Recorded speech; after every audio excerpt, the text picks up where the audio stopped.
guys are going to be on in just a second, so feel free to intro yourself, and then you can start the game. Awesome.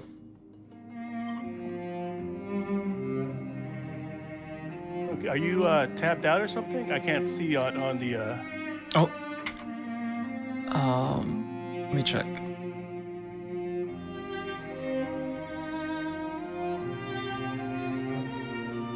I'll restart the Discord stream.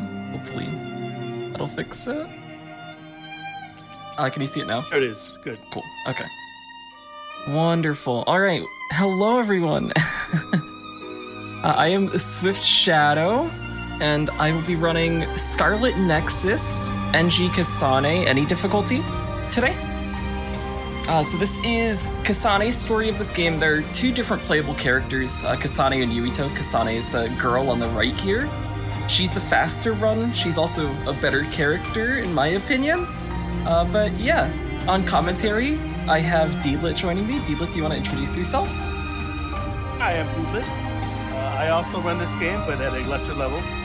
And but I also enjoy the speedrun, so I hope you all enjoy it as well. All right, and so timing here doesn't actually start on confirming our character. We start time on the first meaningful input. There is an unskippable cutscene that goes for about 50 seconds, so I'll start the countdown as we get towards the end of this cutscene here. But yeah, this is Scarlet Nexus. This game came out last year. It is an action RPG. It had an anime that aired alongside it. And it's a very cool game. A lot of fun to run.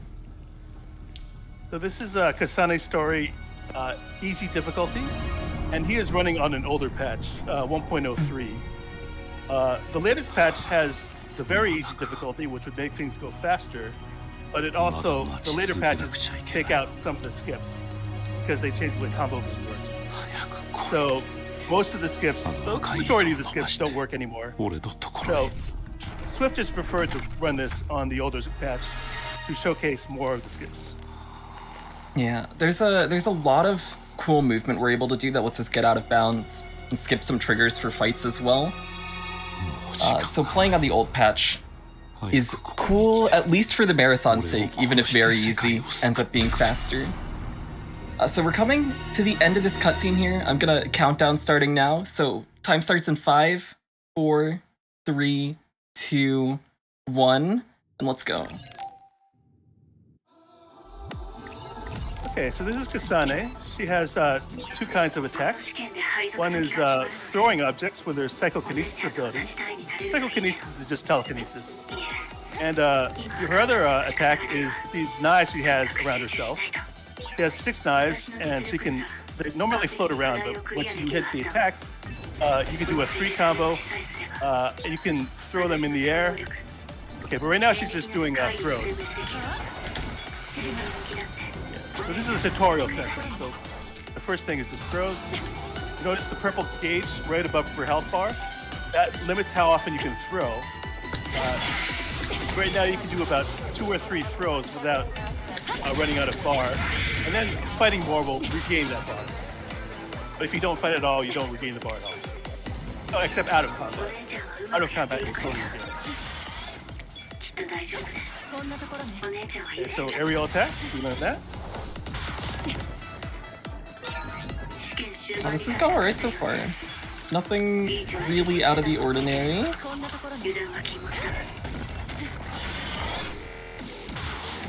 Okay, and this tutorial here is the combo between throw and attack. So if you attack and then throw, you get this extra long throw, which deals more damage and can be passive. And if you throw and then attack, you do a running attack, which allows you to run forward and throws in under enemy, which is really useful. Yeah, we're gonna see that rush attack there, that gap closer. We're gonna be using it a lot in between our combos. Gonna backstep here. So that winding throw is the combo throw. Now, hopefully, you can get through this Brognon without it firing its laser and hitting me. There's the laser, but it misses. Oh. Is the timer supposed to be started? It should be. Yeah.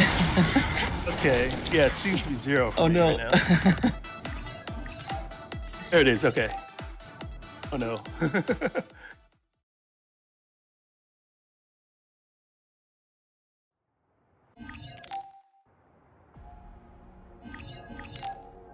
Okay, so now we're in the story part of the game. This is Suo City. It's the sort of the capital city of the country of New Himika. This is Kasane's talking to her sister, Naomi. Kasane's whole mission in life is basically to protect her sister, Naomi, who's sort of the Kasane's the stronger one, Naomi's the nicer one. Okay, so right now, Swift is going to buy a Power Enhanced Mark 1, and that increases your power by 12. That increases the damage of your throws. Yeah, so there are 2 different damage modifying stats. There's power and attack. Power increases our damage from our throws, as Deedlit said. It also increases our damage from special object throws, which are thrown with our left trigger instead of our right one. And then attack just increases Kasane's knife damage.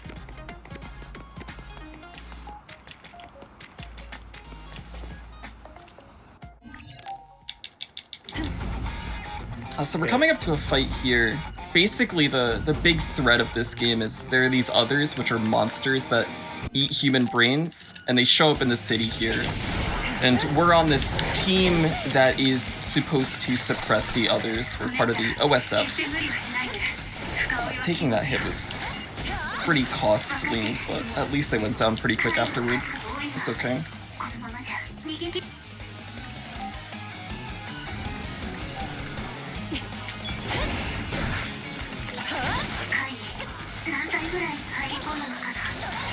So what you'd like to do is to get through all of these fights without getting knocked down. If you get knocked down, you have to wait about 4 seconds to get back up again. Later he'll get a skill called Rebound, which will allow him to get back up immediately, but he's in a bit of danger in this early sections before he gets that skill. Okay, so this is Wither Sabat. Normally, in the old days, we would have that happen. Yeah, that's unfortunate. Just slightly too late on the throne. I was about to say you can skip this whole charging thing if you do it right, but things didn't go quite as planned. I'm slightly low on gauge here as well. Should die to a throw though.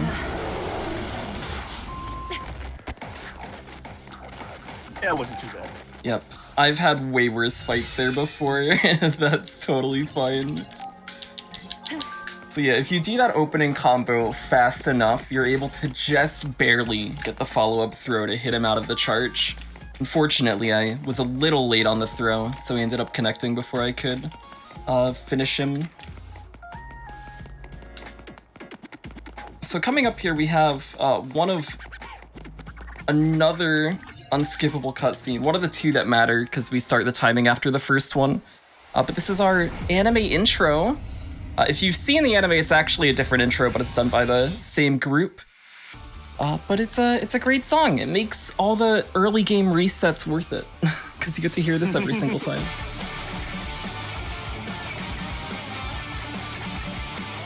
And this intro will also show all of the party members that we're going to be getting throughout the game. We're going to see our first party member in the next phase, and basically the way that party members work in this game is you use a system called SAS, which is the struggle arms system, to link up with your party members, and they will enhance your abilities. One of the reasons that I'm running Kasane, outside of the fact that I just like her more as a character, is for the vast majority of the game, Kasane has a much more useful party, and as a result, her run is a lot faster.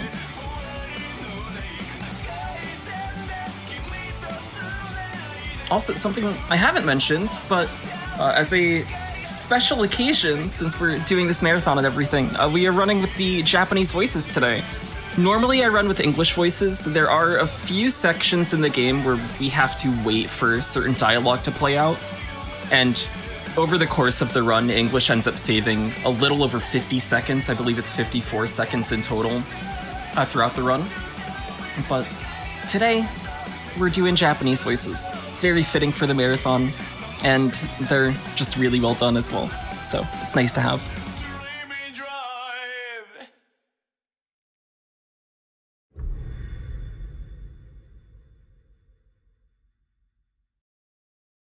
All right, so that is our first phase done. That is phase 0. So this game is structured in phases, which basically act as chapters.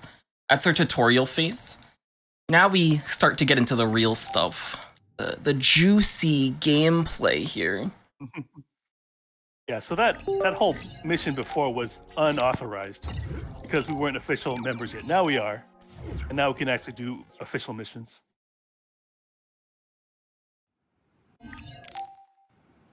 Gonna take a quick little menu here, and this is to unlock Power Up 1, which is gonna increase my power by 5%. It'll make our throws a little bit stronger.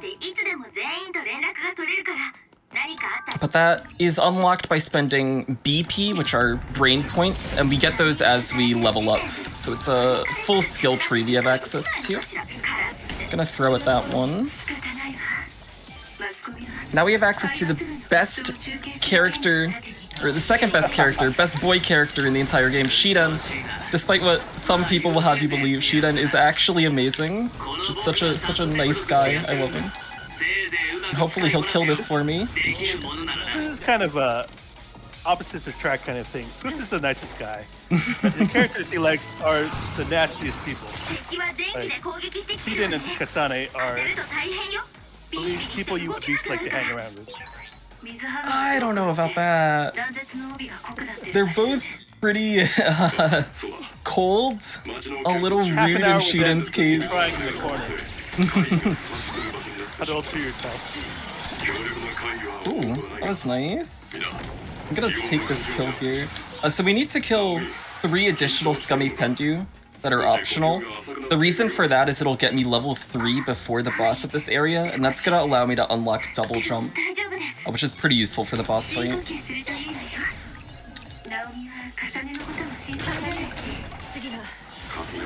So now we have access to these special objects here, which each area is going to have their own unique special objects that we can use. The vending machines will one-shot all of these, and then the water barrels do good damage and also wet the enemy. And enemies that are wet end up getting stunned faster by our electrokinesis, which is pretty nice. Yeah, that's Shidan's SCS power. So they fight in battle with you, but they also give you access to their powers. So Shidan's power gives both your knives and your throws electric power, which increases damage and also affects them with like stun and things like that.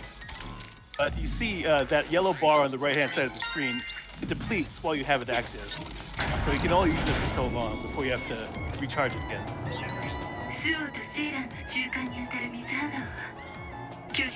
Yuito is definitely not the cooler character. I'm looking at chat right now and I see what Tom's saying. Don't fall for the propaganda. It is not true. Kasane's way better. Kasane actually has range. That's one of Yuito's big problems, is he has a sword, which is really cool, but it's way shorter range. Kasane also has a higher base power stat, whereas Yuito has a higher base attack stat.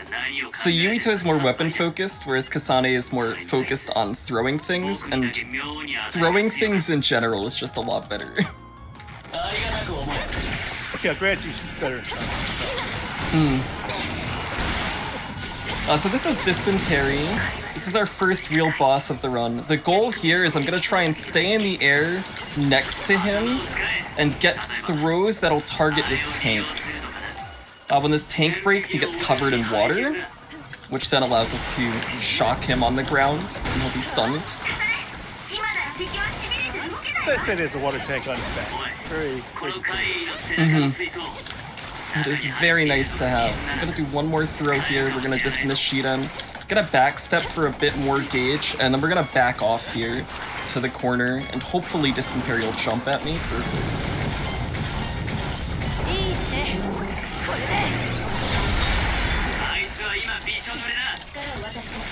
So that left trigger there that drops the dump truck down on Dispin Parry can only be done after he jumps at you, and he won't jump at you until he takes a certain amount of damage.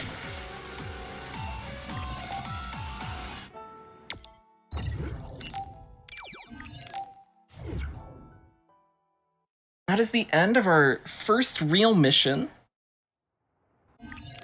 We're gonna take another quick little menu here to unlock Rebound, which Deedlit mentioned earlier. That's gonna make it so that I can bounce back after I've gotten hit on the ground. So instead of taking like 3 or 4 seconds to get up from the ground after I get hit, now I can get up pretty much immediately now.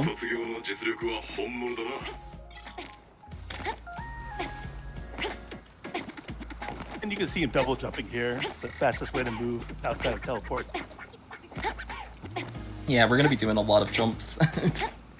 Mm-hmm.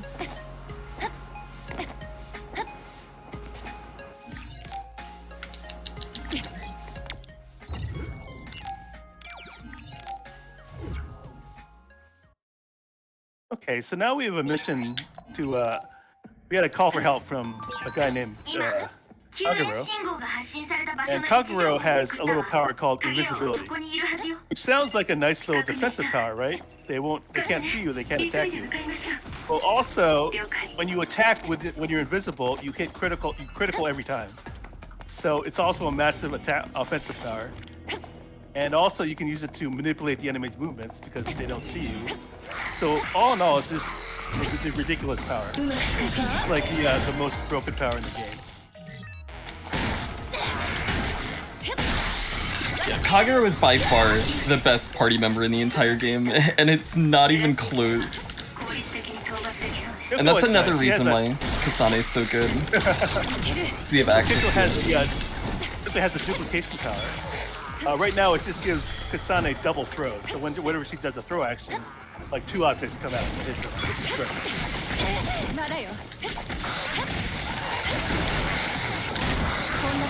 Ooh, nice. We killed on pass-through damage there on that base plus. Doesn't normally happen. Ow, the double. You see the enemies now have yellow bars. That's the break bar. If you complete that bar, they become staggered. It's kind of like 7 Remake a little bit in that they don't move, but you actually can just kill them immediately once you break them. And that's called a brain crush. Yeah, brain crush from here on out is basically going to become our primary way of killing enemies. Just because it's a lot faster most of the time to brain crush an enemy than it is to take all their HP down. With some of these weaker enemies at the start, it'll pretty much happen simultaneously. And on bosses as well, bosses will now have a crush gauge too that we can break. Unfortunately, it doesn't insta-kill bosses, but it does do a lot of damage when we brain crush.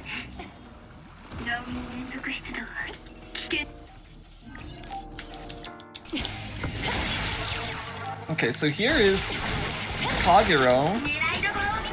I'm gonna double follow-up throw here, and before each of the throws connect, I put up invisibility. That makes those throws guaranteed crits on weak points, and allows us to 2-shot that enemy at the very end, which is very nice. And that enemy was just a headache for Swift. Yeah, it's a tough enemy in that it often goes underground and loses you time. But that was a very nice battle. He got it before it went underground.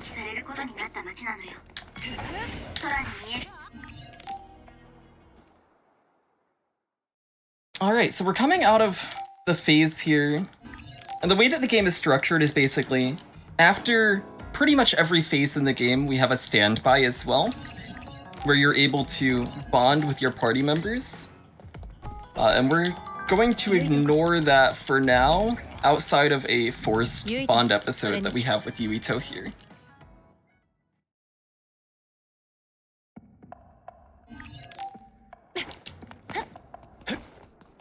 Okay, so Kasane is here to check out if Yuito is the proper boyfriend for her sister. And she's also looking for a pen by her the guy she likes. And Yuito is a kind guy, so she goes and helps her. Yuito's a cool guy. Yuito's nice, yeah? Yeah. Okay, so his ability is also psychokinesis, because he's the other main character. And so what happens when you have both characters? Well, his SAS is to get throws for free, so you can just keep throwing objects forever. And there's also an ability called Psychokinesis Field.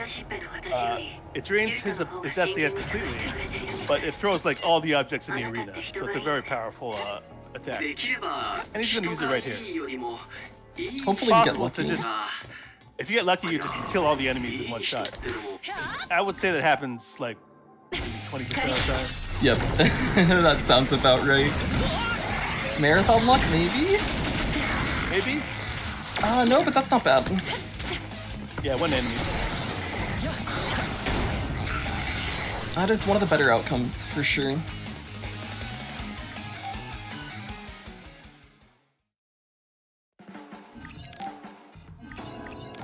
Oh, Kyoka's been on the couch both times. Hopefully she does that later.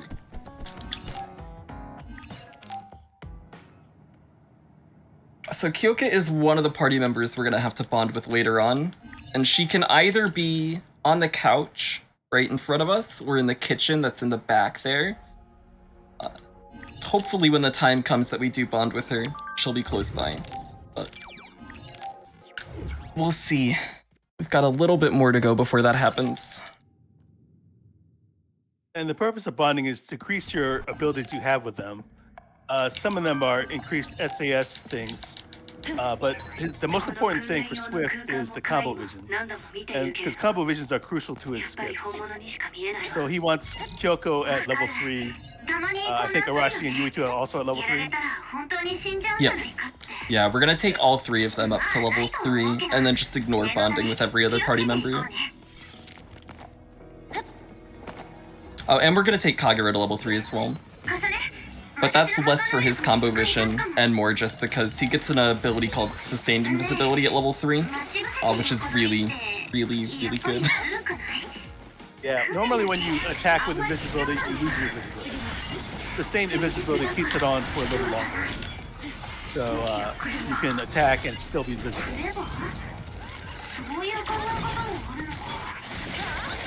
Oh, this is Tsugumu. You see the green creatures. Those guys are normally invisible. But with Tsugumu, you can see them. You also have Hanabi, who has the power of fire. So it's just like Eden, right? Her attacks get fire, a little additional damage. But instead of stunning, they now burn and take ongoing damage. So generally, we prefer the stunning. So Eden's a little better than Hanabi combat-wise. Yeah. Being able to immobilize enemies with stun and just get basically a free damage window off of them can be really valuable, which makes it slightly nicer than the damage over time that burn provides. If you were playing a game of tag, the idea is to capture the flag and bring it to the end zone. Sonic says, well, we could just go to the end zone and, waylay whoever comes by with the flag. That's a bright idea, and that's what we're gonna do. We're gonna go to the end and fight Yuito, who has the good boy and got the flag like a normal person. Work smarter, not harder. It's a good strategy.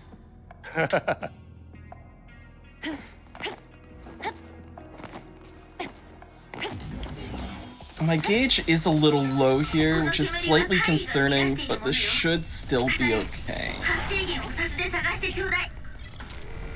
So I'm gonna grab a pull here, and the goal here is to hit all 5 of these scummy pendus, which did happen. That's very nice. We're gonna grab this other pull here. Pulls are one of the best special throws. Yeah. They deal massive damage and are quick. Like there are special objects that deal more damage, but usually they have a long, quick time to hit. So you can do more damage, but it takes a while. Here, just wham, they're dead. I'm gonna throw a vending machine at this missing pound in the back. We got the kill, which is awesome, and we also got pass-through damage on one of the fuel pools. So that other fuel pool there is at about half health. If I could throw this, that would be wonderful. And now this should die to just one throw. Or not. Oh, just barely. There we go. I did get oiled, which makes it so that I can't run for a little bit. Fortunately, the barrier for that fight was still up, so not being able to run didn't really matter.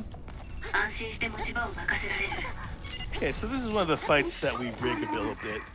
So we have to fight Yuito, but we don't have to beat Yuito. We just have to either win or lose. So we're gonna lose here. We're gonna go to hard difficulty and just get destroyed by Yuito.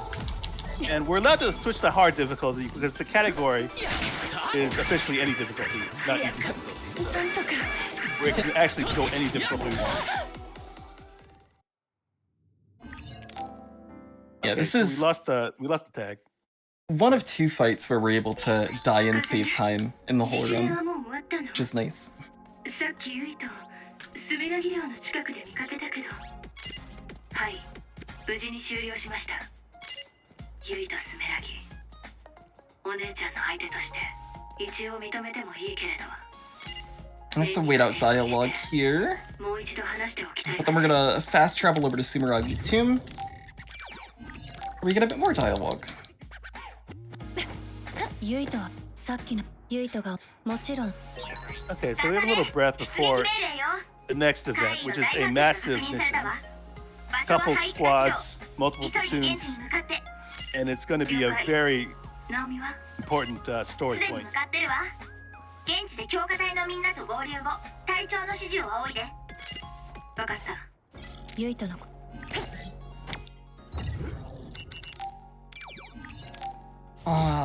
It's time for the subway. This area is scary. There's a lot of things that can potentially go very well, but also could be really bad if the game doesn't want to have certain things happen. Okay, so he gets a gauge boost. So you see his bar is now 75% away across the screen rather than 50%. And later he'll pump that to 100%. 怪異の襲撃でかなりの箇所が崩落してるの。今は封鎖されている。 Now you can do like about 4 throws maybe? Yeah. It's not exact because different objects take different amounts of gauge. But yeah, 4 that aren't too big. We took a little bit of a detour there to pick up an item. That's an SAS refueling drink. What that does is it will fully refill all of my party members' SAS gauges. We're gonna use that in phase 7, so it's got quite a while before we're going to see it be used, but it's the best place we can grab one. These are the spinny bars, which are pretty good, but they're very spinny. You miss horizontally, miss vertically. If they're too high, they'll just spin above the enemy. That is a common pain for Yuito runs. Oh yeah.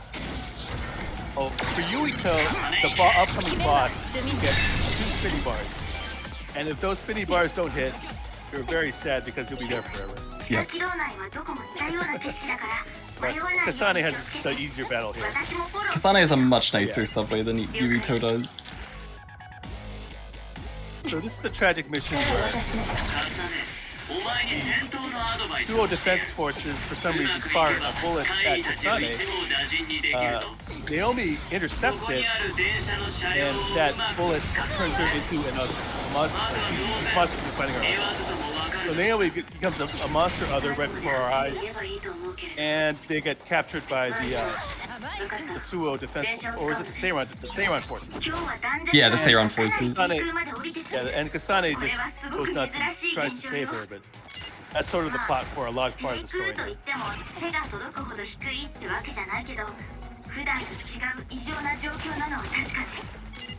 You see these rat ruts. These rat ruts are important because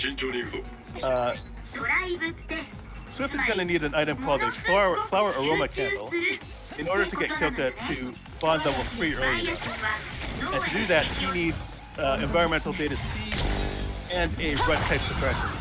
The rut type suppression you get from killing ruts. And he doesn't kill every rut here. He kills some ruts, and we have to hope he gets the rut type suppression. Okay, the train killed 2. Alright, and you see 159,000 damage. That's the most damaging point of the game. Those trains hit hard. Yeah. Oh, we got the drop. Hey, wonderful. Nice.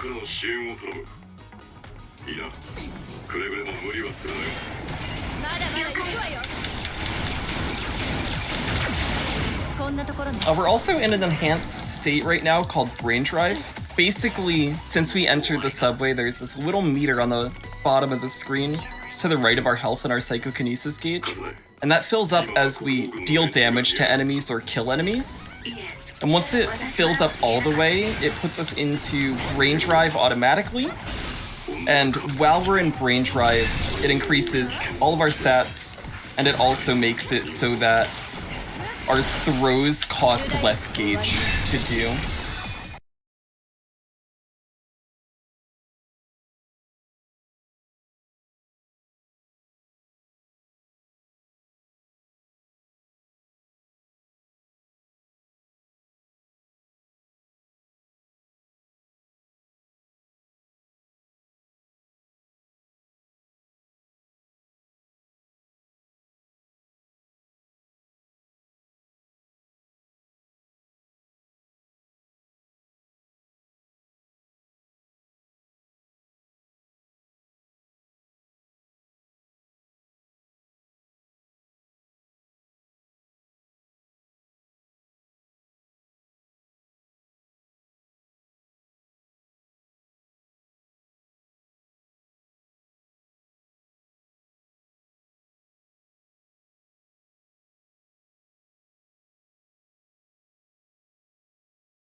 Sorry, guys. No worries. Yeah, that I don't know if it was his connection or Twitch's end, but they bodied him. Okay, There he is. Done. Hey! I'm leaving. So you Alright. guys can go back. All right, cool. Awesome. Cool. All right, we're good. All right, resuming. Yep. So you didn't miss much. Okay, so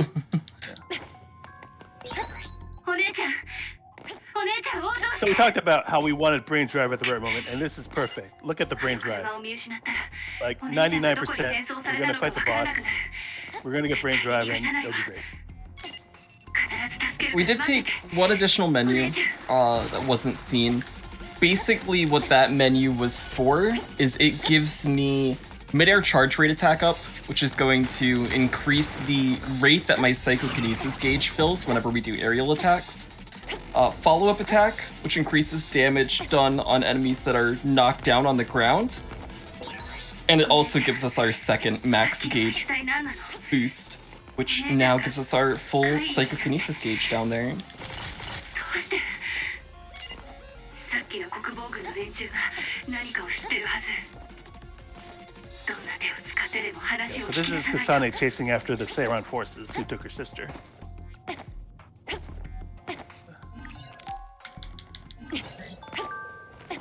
And we are going to get stopped by basically Shiden's former platoon commander.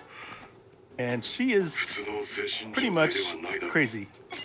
She works supposedly works for Fubuki, but her actions largely don't really reflect that. She just お姉ちゃんを does 助け whatever 出さ she ないと wants.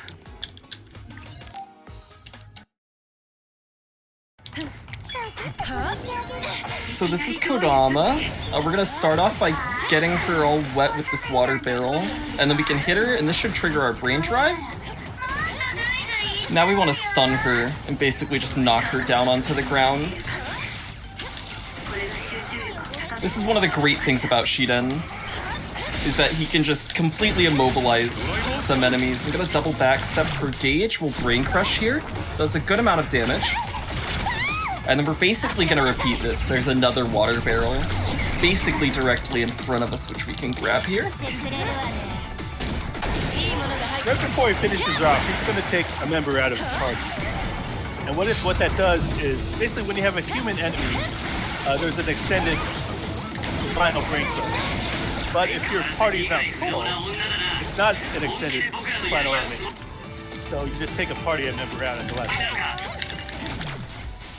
Very good. It's a shorter animation. Yeah, the full brain crush animation for killing human enemies is about 4 seconds longer than it is when you don't kill. And as long as you don't have a full party in, then you get the shorter animation. So as long as you can menu to remove a party member in less than 4 seconds, it ends up being worth the time it takes.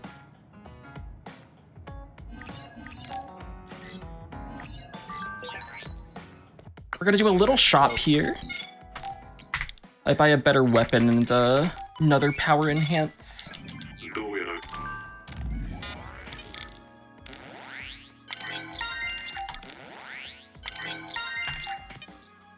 Okay, you just got a power called latent power, which is a nice power to have, but we never get. It's basically extra damage when you're at critical health, and we're never at critical health and easy. Oh, sometimes we are, but not very often. A vast majority of the run will never get to use it. Yeah. さっきの男 And you got an ラ additional ンドの plugin 中 slot? 古の人 Yep. 間よね Okay. でも And that allows us to equip that power enhance Mark II that we just どこに bought 行ったのかしら in an additional slot. It gives another 16 power to us, which is pretty big.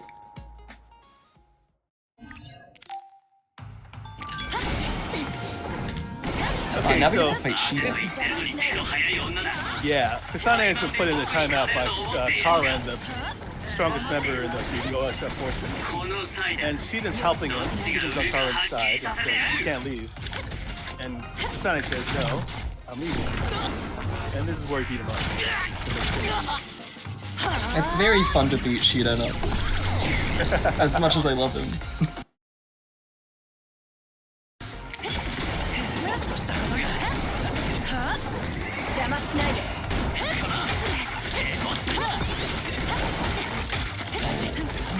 I was hoping I could get that throw off, but that was a little over-eager of me.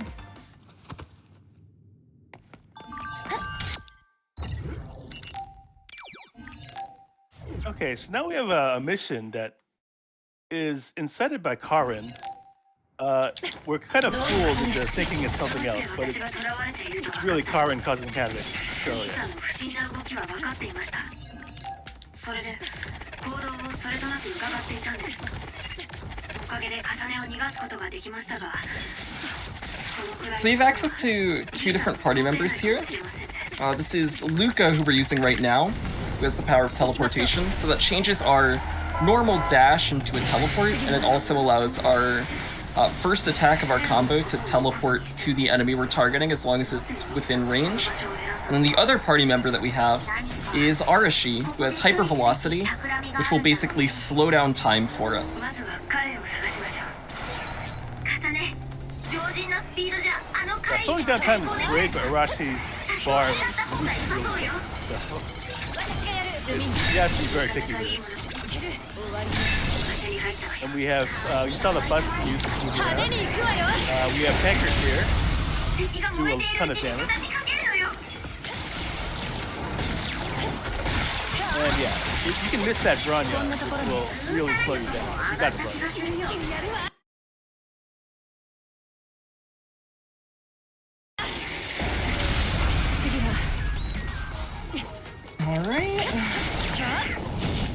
Archie and Luca have been doing some damage here, which is nice. So we can finish that off a little quicker. 有効に活用してください。すんなり片付いたわね。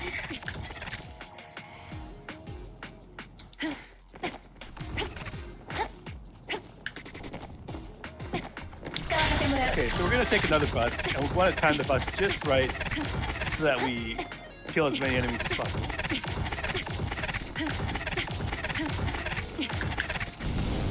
どいてもらうわ。こんなところね。少し成長できたみたい。高速輸送道路。ここで終点ね。はい。 Oh, that was actually perfect. Wow. Wow, that's great. Very nice. Yeah, that does not happen often.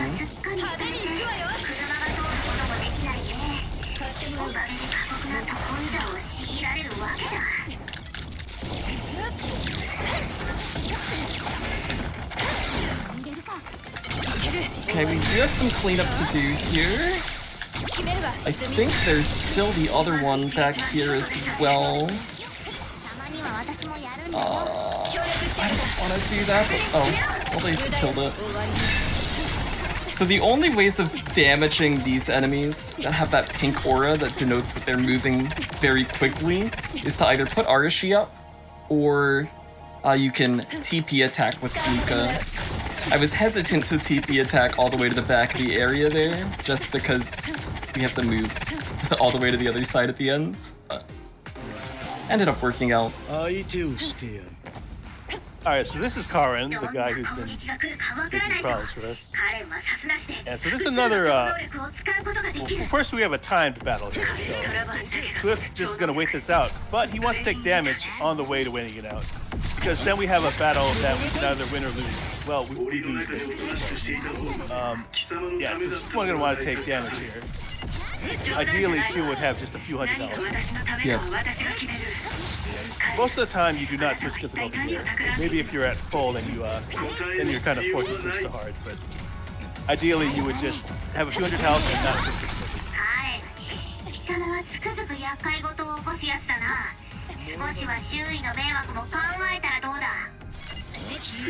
I'm gonna take this hit here, and then hopefully we take a few kicks through this bus. I don't want to take too much damage too early, just because there's a chance that my party members heal me, but I do want to take damage. Oh, this is on Japanese! The timing for that is different. We are gonna switch to hard. Oh.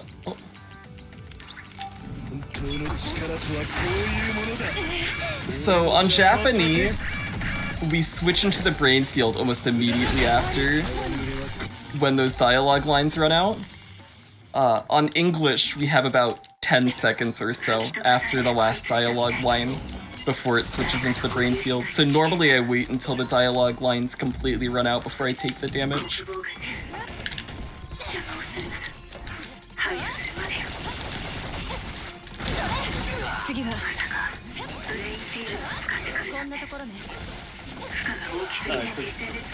Kind of had another momentous event here. I think there's I think the distortion has appeared, right? There's a large black hole in the sky. Yes. And okay, so we have a machinery here. These guys are pretty tough, but with Yuito and the tanker, it's actually pretty easy. Do a psychokinesis field, pop the tanker, and then it's enough time has elapsed to do another psychokinesis field, and he's done. The good thing about the tankers is they have a pretty long lingering hitbox, so even when this enemy runs forward a little later, like it did right there, it does still take the hit.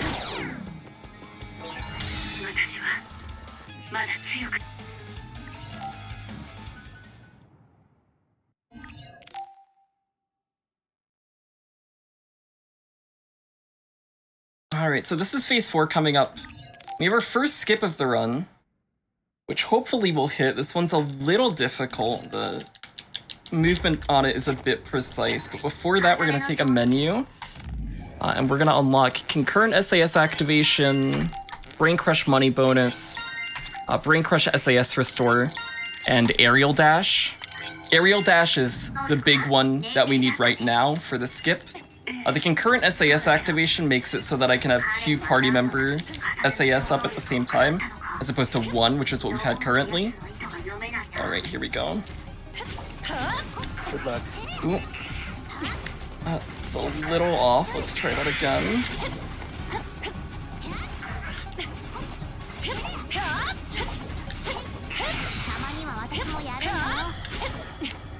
Hopefully that worked. No, we're a little under. I'm gonna reload and try this again. And if we miss it the second time, then we'll probably just do the fight. But getting enough distance to skip the trigger on this fight is a little difficult. The unfortunate thing about the reload is I have to do this menu again, because it autosaves on entering the phase.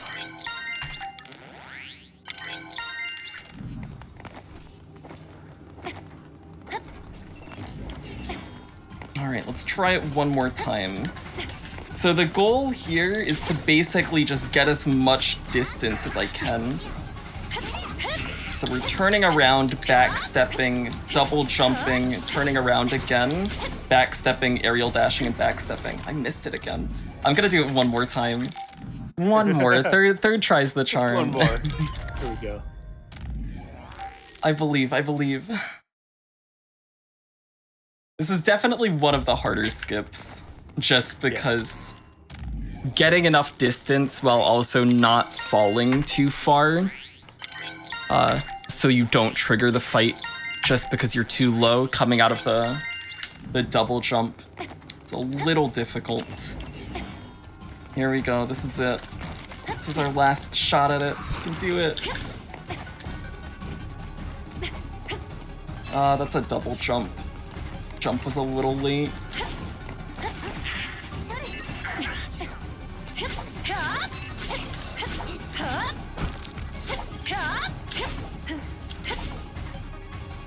That's good, alright. We did it! Let's try. Yeah. My PB misses that one time as well. It's one of the newer ones. It is a hard one to do. It's just, if you're slightly off on when you do your back steps, how long you wait out of your double jump before trying to start your combo up, it's pretty easy to just not get enough distance, barely. It's a really small amount. So this guy we're fighting is actually a 70-year-old Yuito. We're 50 years into the future, and Yuito has gone blind. So even though he's spending all his time waiting for us, he tries to kill us as soon as we do. And yeah, another time battle, you just wait it out. You can kill him, but with a new game, you just can't do enough damage in time. But I think they kill him in New Plus. Yep. You have to take him to half health. And on New Game Plus, when you're level 99 and you have some more brain map stuff, that's actually something you can do, and you can do it pretty quickly.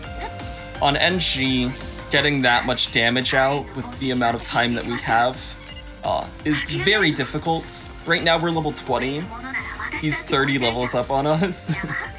And any unneeded animations that we take, whether that be activating SAS, throwing objects because there's a little bit of a slowdown, perfect dodging Yuito's attacks, that just slows down the amount of time that it would take to wait it out anyways.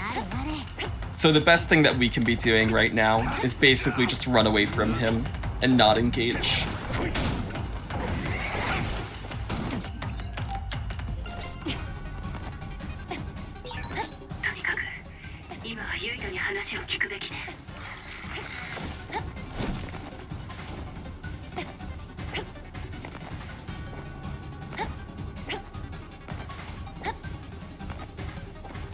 So coming into this next standby, we're actually going to do our first meaningful Bond episodes that'll actually get us something.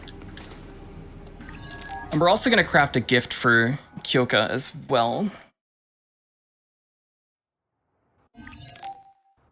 And the goal here is to take her up to her Bond level 3, which gets us the combo vision, which we're going to need for a skip in this phase. It also makes it so that her SAS gauge will refill quicker. たまにはし And it also gives us access to another ability called duplication. Actually, have to confirm the purchase. Now we make the gift. Yeah, we had duplication for our thrown objects, と but じっくり話 this す is where she gets her clone, 目 right? で未来に行ったなんて Yeah. こ Yeah. の目で見た So basically, from this point on, anytime that I have Kyoka's SAS up, instead of just duplicating our throw, it'll also make a clone of us that will attack with us when we do our knife attacks. Doesn't do the same amount of damage as we do, it's a reduced amount, but it does add up.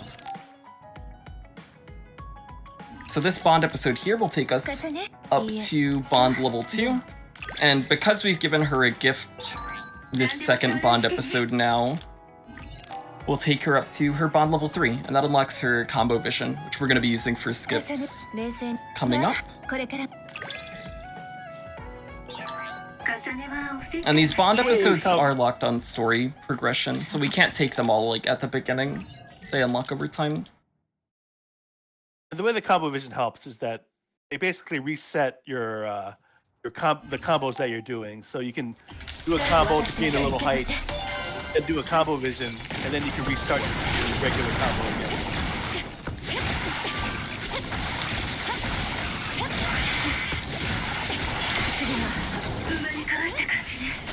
Alright, so I killed 2 enemies here, and then these last 2 we're basically just gonna kill these vending machines. 一気にやってくれ We have one more fight we're gonna do here before our skip. かげろうはユイトたちと一緒にいたはずだわカレンダーについたのかもしれないわねいずれにせよ本人を捕まえて聞けばわかること Alright, that was fine. And now we're gonna go up the stairs here. Turn around. And jump over to this corner. Do a Kyoka combo vision, and that's gonna refresh my double jump while we're in midair. That gets us enough distance to bypass the trigger for this fight. So normally you'd have a 2-wave fight here. But we just get to walk past it instead.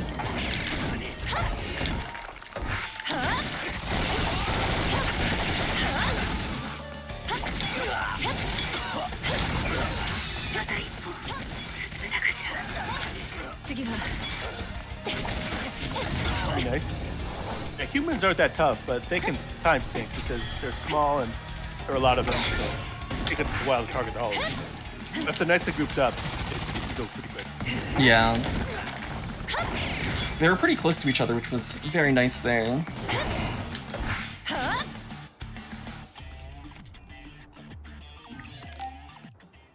Alright, so we see Kaguro standing over the body. Now, we then pick up the knife and Yuito walks in on us carrying the bloody knife over Yuito's わから dead. なくていいわ So, 死になさい Yuito actually is very nice about it. He wants to talk it out. But Kasane has received information from Yuito from the future that he's responsible for everything, and so Kasane just wants to kill him now. 風ね落ち着いて You can't, it doesn't look like it, but Kasane is really trying hard to kill Yuito. Yep, we're doing our best. It's a Yeah. tough fight. And this is where Kasane powers up and learns the brain field. That was the thing that we saw with Karen earlier, where it goes into that weird other space. And 余計な we こと have は special 考えない powers in that 今 other はユイ space. トを殺すことだけに集中するのよ私はきっと議長暗殺犯として追われることにな Yeah, る so this entire section we basically just have to wait out dialogue. No matter how much damage we do to this Yuito, it doesn't matter.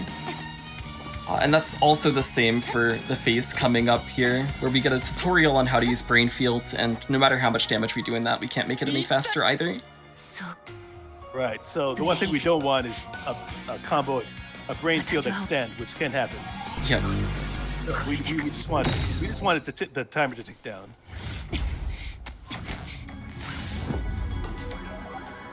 So we have our last unskippable cutscene here as well, where we get to go into the Brain Field. It's actually a really cool ability. but it does have quite a bit of a startup.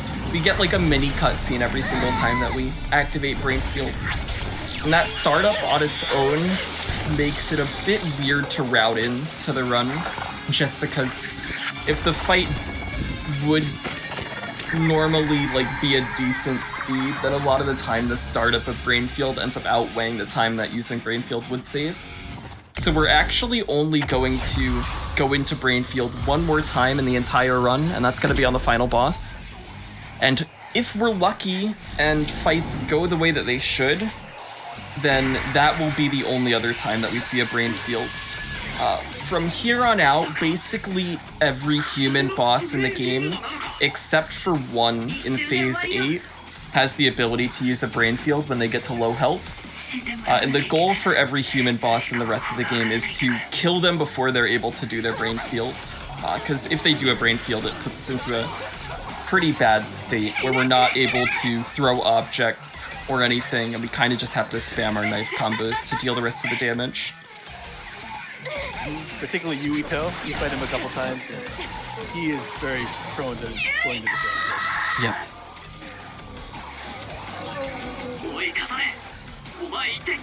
And story-wise, Kasane's going a little crazy from the Brainfield trauma. So, yeah, you have to. I think this one in particular, you won't die if you run out, but every other Brainfield you will die if you just let it run out, I think. Yep. Once you reach your time limit on Brain Drive, it puts you into a warning state, and then you have like 5 or so seconds before that warning runs out. And if you're still in the Brainfield, if you don't close it, then you end up just dying. But there is an achievement for it, which is nice. Oh, right. So you do it in the Plat run. Yep. You take an intentional death in Brainfield one time in Plat, just so that you can get that one trophy.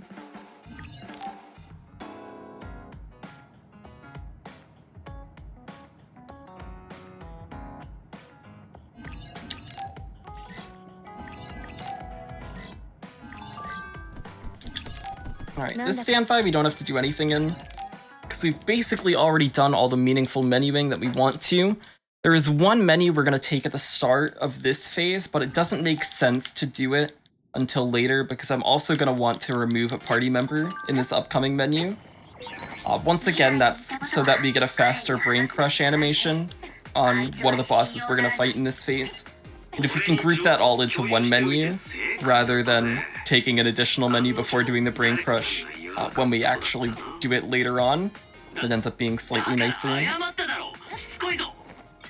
So there's another skip in this phase, but it's a bigger skip than the last two. It will skip most of the museum section of this phase, which is a long one because you have to gather 4 key cards to maneuver through the maze. And you just skip all that with the skip. It takes about 2 minutes, I think. Yeah. It is the biggest skip in the run. It is very nice.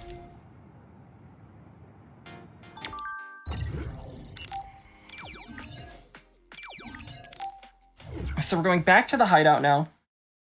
And Karin is basically going to tell us that our sister is with Seiran, and we should just cooperate with Seiran and not do anything rash or reckless.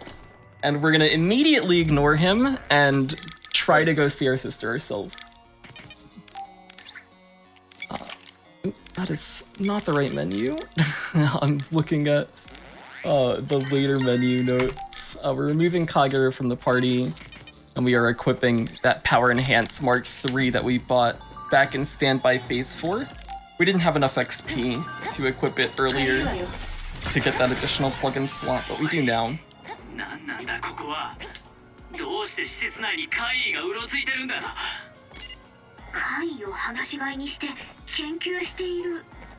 So I'm going invisible here so that I don't aggro any of those enemies.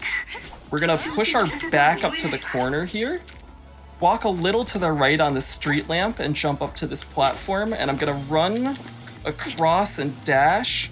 I barely missed. We'll do it again. And the reason he doesn't want to aggro the enemies is that it will affect Kasane's attacks. You might accidentally try to attack the like a pause that is nearby, and it messes you up. Okay. Let's see if we get it this time. There we go. Now we climb this pipe up to the ceiling, get into this corner, and do a Kyoka combo vision into a double jump refresh. We call it a combo jump. Basically, if we do combo visions in specific ways, it'll refresh our double jump. With Kyoka, we want to have our back to the corner when we do it. We're gonna do that again here. That refreshes our double jump so that we can jump and hit to delay and hit the trigger for the last door of this area from underground. One retry, but overall very nice. Yep. Not a bad skip at all. So this upcoming boss, the last run for Swift had, it was the worst fight against this boss I've ever seen. So now you'll have a great fight. I hope so. So this is Rotunda Pagoda. It has a shutter that it brings down. First you have to kill all these surrounding enemies, and then the shutter goes up. And the shutter will go down after a set amount of time, shortly after you break it, or you can touch one of the sensor circles that are floating down. So definitely don't want to touch the sensor circle, and you want to break it fast enough so that you can replay it.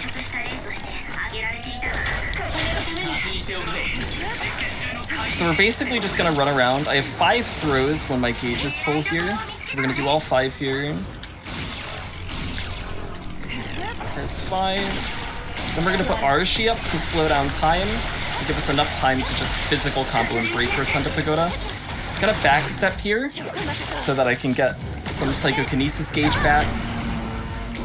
And we'll dismiss all of our SAS. And if I can kill this filler pillar, this one will drop a bomb that we'll throw here. Hopefully that takes out a few.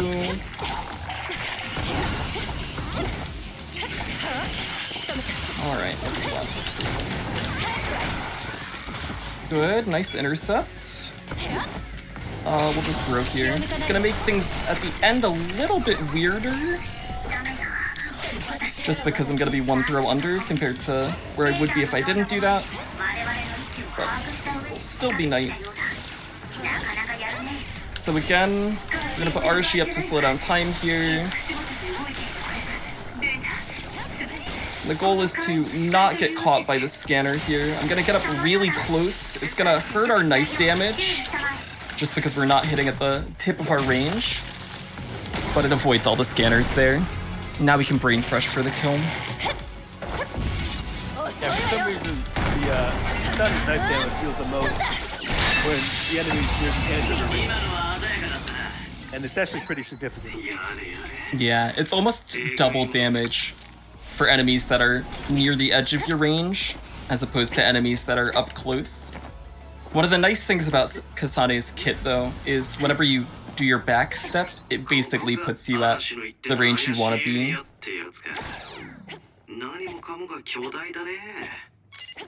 Now we have a rather sad reunion with her sister, who is here, but we can't really do anything.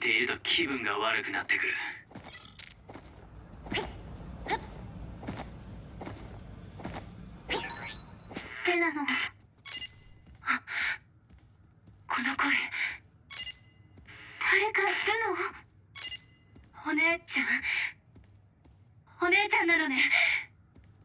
どこにいるの？返事をして。Alright, now we're going to Seiron.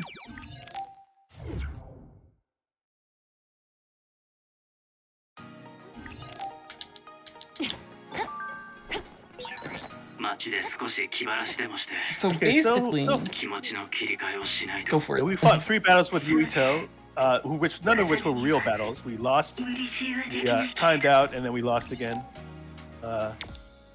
We timed out again, sorry. This is the first real battle, and it's going to be a 3-on-3. This battle can go really quick, but it can also go south really quick. Swift is going to try to lock onto a throwable right at the very beginning. If he gets it very quickly, he can do it perfectly. Otherwise, it still usually goes well. There's some leeway. Basically, you have a couple pulls that deal tons of damage. You want to get those in and then Brain Crush him before. He will also Brain Crush. He'll also Brain Field when he gets below a certain level. So there's a very narrow space where you deal enough damage to kill him with a Brain Crush, but he will not Brain Field. So you have to just monitor that damage very carefully.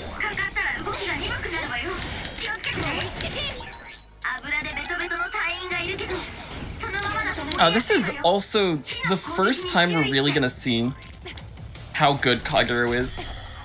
Basically, for the rest of the run, we're gonna be using Kagero in almost every single fight.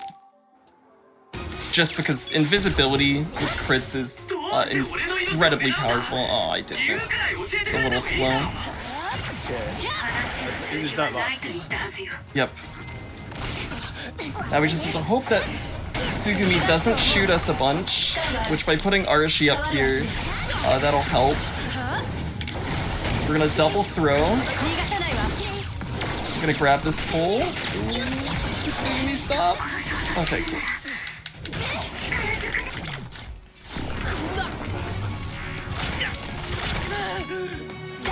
And then this should kill.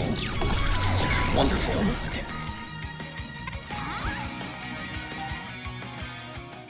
The other main character doesn't have a special amount of damage at a certain range, but his range is quite a bit shorter than Kasane's is, which is a little unfortunate for him. But his weapon attacks are very powerful. We're gonna buy Shooting Star here, which is a new weapon, and get another power enhance. And then equip these. Yes, And get 3 slots. So he's going to have to replace them. So 1 will be replaced by 4, Mark 2 will be replaced by 5, and 3 with 6, and then 4 with double sword. I'm gonna take time here to bond with both Kagero and Arashi. I'm also gonna bond with Yuito as well. He sends us a brain message, basically like a text asking why we tried to kill him, and then we just say, I don't want to talk to you, and block him. And that helps build our bond. It's really nice. It's very nice.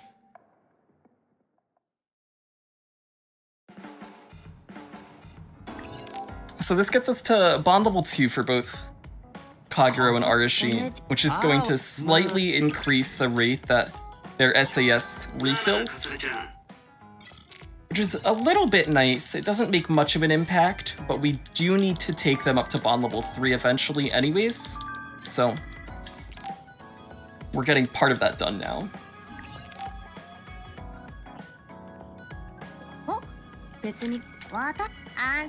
Alright, I still have the Yuito bond to do. Ooh, that's not the right button. There we go. Yuito bond.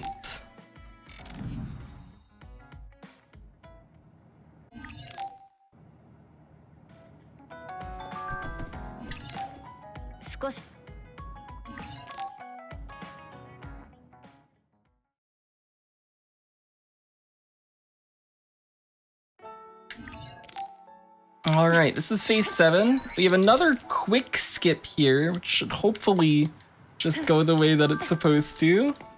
It can be a little finicky sometimes. Nice.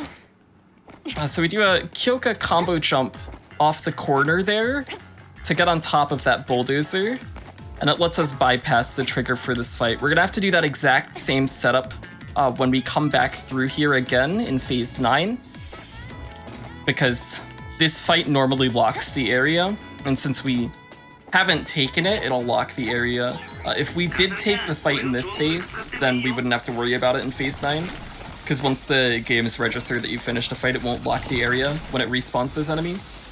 But since we skip it now, we have to skip it again later too.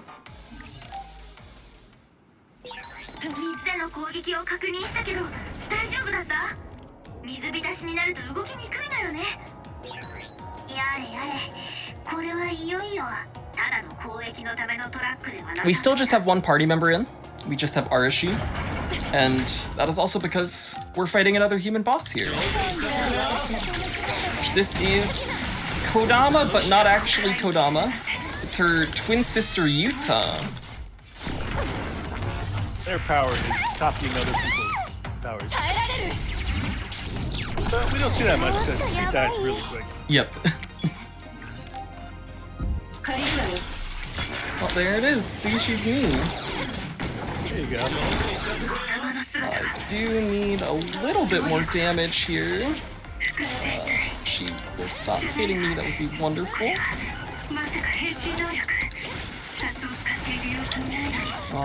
This should do it.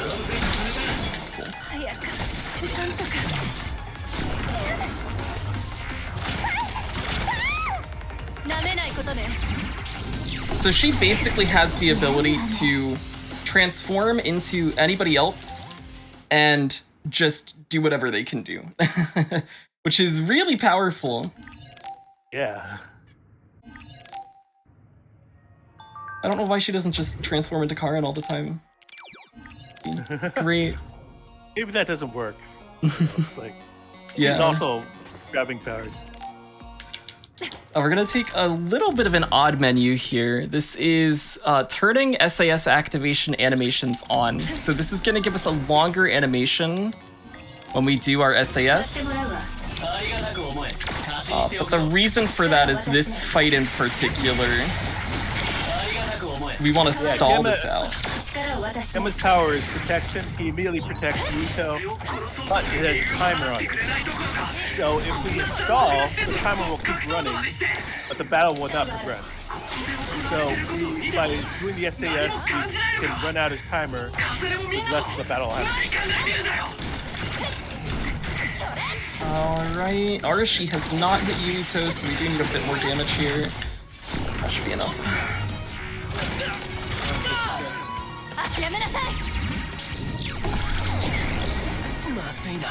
Okay, so that was both Yuito fights, which takes care of the biggest danger of Windshield. Yep.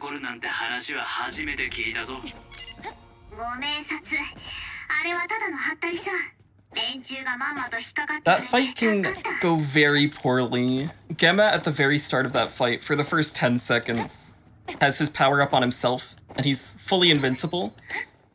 By stalling there, we're able to wait out that timer, and then catch him as soon as he comes out of his invincibility. But if we end up mistiming it, then that floor that normally stuns Gemma, just like knocks him out of his action, doesn't end up doing anything to him. It's pretty bad if that happens.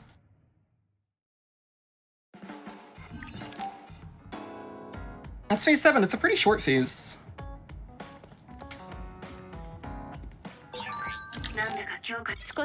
Gemma's power is pretty good, but in the speed run, you want more direct forms of damage. So when we have access to all 9 other party members, we get 8 SAS that we can use. So one person has to go on the bench, and it's Gemma. Poor Gemma. Alright, this is an infinite staircase. Hopefully... Oh, we should give a shout out. We should give a shout out to Phantom Fantasy and Close to War. Yes. Who found pretty much all these skips. SwiftShadow has modified some of them and adopted them to new games.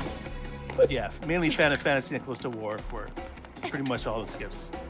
Yeah, this infinite staircase, Phantom Fantasy originally found a way of combo climbing that gets you up here. And for New Game Plus, that was something that was viable, but on NG, it's not something you can really do. You don't have the ability to stall in the air for as long as you need to. We also only have Kyoka at this point that has a combo vision, whereas NG Plus would have Kyoka and Arashi with meaningful combo visions they could use. And then Close to War found this setup, where basically there is a certain spot you can jump into and the game will act as if you're grounded. And from there you can keep jumping up and it lets you get enough height to land on top of where we would want to be. And now we can basically just run along the walls here, get to the end.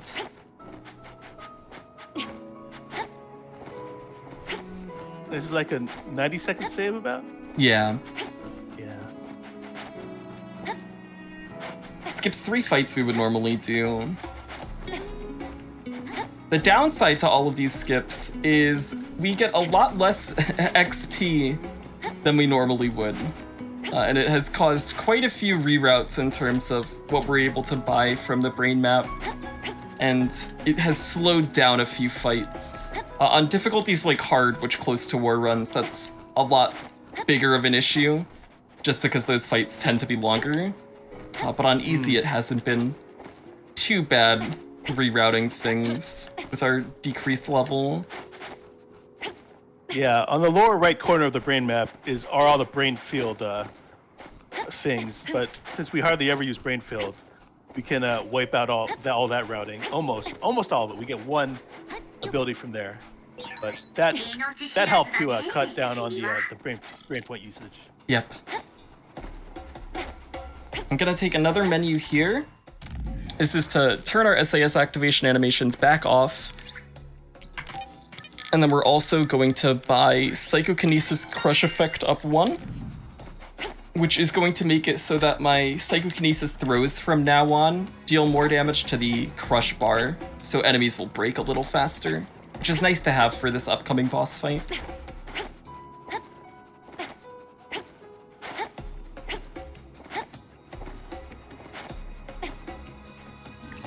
So this is Coil Moil. We're gonna start by putting Kyoka and Shiden up. Then drop Kyoka. That one knocked you. Oh, that was... Yep. Very quick. Very quick break. Very nice. And now we're gonna do follow-up throws on the ground here with Shiden. Again, we're putting Kagero up before these throws connect, so those all count as crits, which deal a lot more damage, especially to the crush gauge. Momo is actually really tanky. You wouldn't know it. Yep. On Yuito, who also fights this boss, Yuito fights this boss at the very end of this phase. We end up doing a brain field here, just because Yuito doesn't have Kagero, and it takes substantially longer to break Coil Moil without having Kagero giving you crits on all of your throws.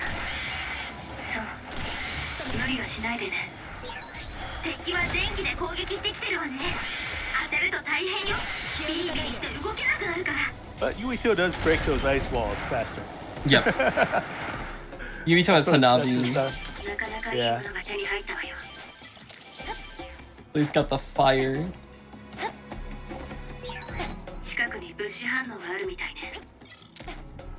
Alright, so the reason we're up on this mountain is to travel to Togetsu, which is the one place we go outside of New Himika. And they're sort of the third ruling power besides Suo and Seiran. And we find out a lot of interesting things when we get there. First of all, there are a lot of... First of all, Kasani's actually from there. And she's actually a genetic clone. As is Kyoka, who properly portrays us when we get there. Because she's actually an agent of these enemies are called session pounds, and they just come in and blow up, which is useful for killing the other enemies. But they kind of make these fights sort of a time cycle. You have to wait out all the session pounds. Only spawn in. Yep. A lot of the time here on these fights, we basically just wait. Because no matter how fast we kill the enemies, we're just gonna have to wait out all the session pound spawns anyways.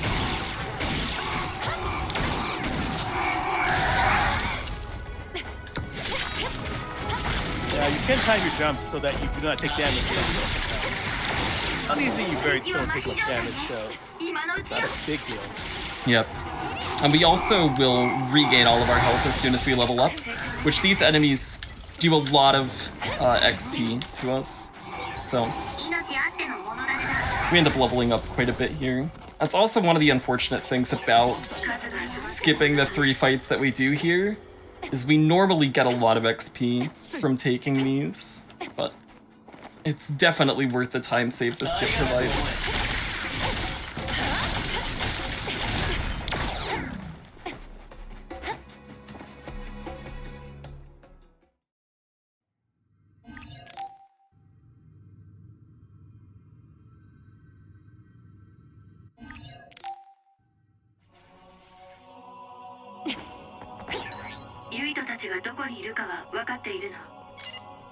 I got a little bit of downtime here. Yeah, she's actually trying to help Yuito now, so she's changed her mind. Yuito's a good guy. Yeah, unfortunately. Swift really wants to see him dead. I would love to be able to just like kill Yuito and end the game back in phase 5. Wow. That'd be awesome. That'd be so fun. Toxic. 今嵐たちとも連絡が取れないの。嵐たちもどこかに閉じ込められているのかもしれないわね。 So we can't run here until this dialogue runs out. Kagura ditches us and just starts running without us when we can't. So Togetsu's plan is to reset the timeline so that the moon people never come to Earth, which is not a bad idea actually, but we don't like it because we won't exist anymore. So we want to stop the plan.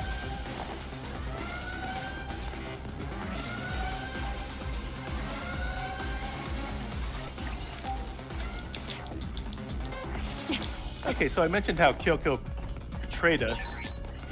So we have to fight it out, and if we beat her, then everything will be happy and all is forgiven. But first we have to fight her. Yeah. And this is what Swift calls the easiest fight in the game. Definitely. Now, why he has more trouble with the easiest fight in the game than any other fight, you have to ask him. But We don't need to go that far. I'm gonna take a menu here to remove Arashi. I can do that anytime before I brain crush Kyoko. Doing it here just so that I actually remember to do it. Alright, here we go. 影をお願い。ちょっと待って。どういうことなのか説明して。上手に使ってくれよ。そうだ。どうして僕たちを。 That's the first phase. So again, we're taking advantage of Kagero just being incredibly powerful here.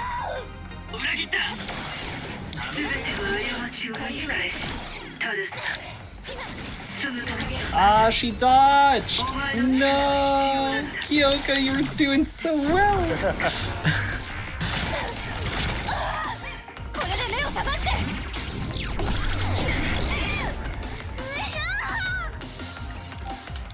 But that is one of the more straightforward boss fights in the game. Has gotten a little longer now, since beforehand we would be able to pick up things like Power Up 2, which boosts our damage. Because of the level that we're at now, we don't actually have access to that anymore. Makes the fight a little longer, and it can get pretty bad if she puts her clones out and the clones end up taking one of your throws. But outside of that, it's a very straightforward fight. It's a lot less demanding than some of the later boss fights. Knowing that, wouldn't this plan leave this timeline and create a branching one? They don't really explain time travel that well in this game. Yeah. It does seem like you're changing events. So it's not purely just creating branching timelines. You do change what everyone experiences with the things you do with time travel.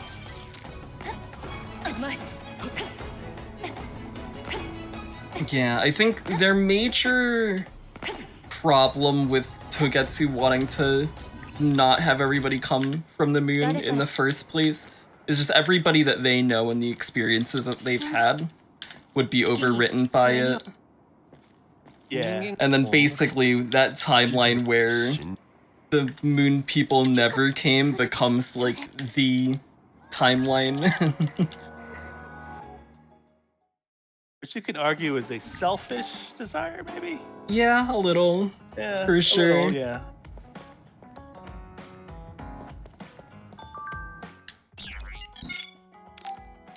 Alright, we're buying another power enhance now. We're gonna menu here. We're gonna remove Kyoka.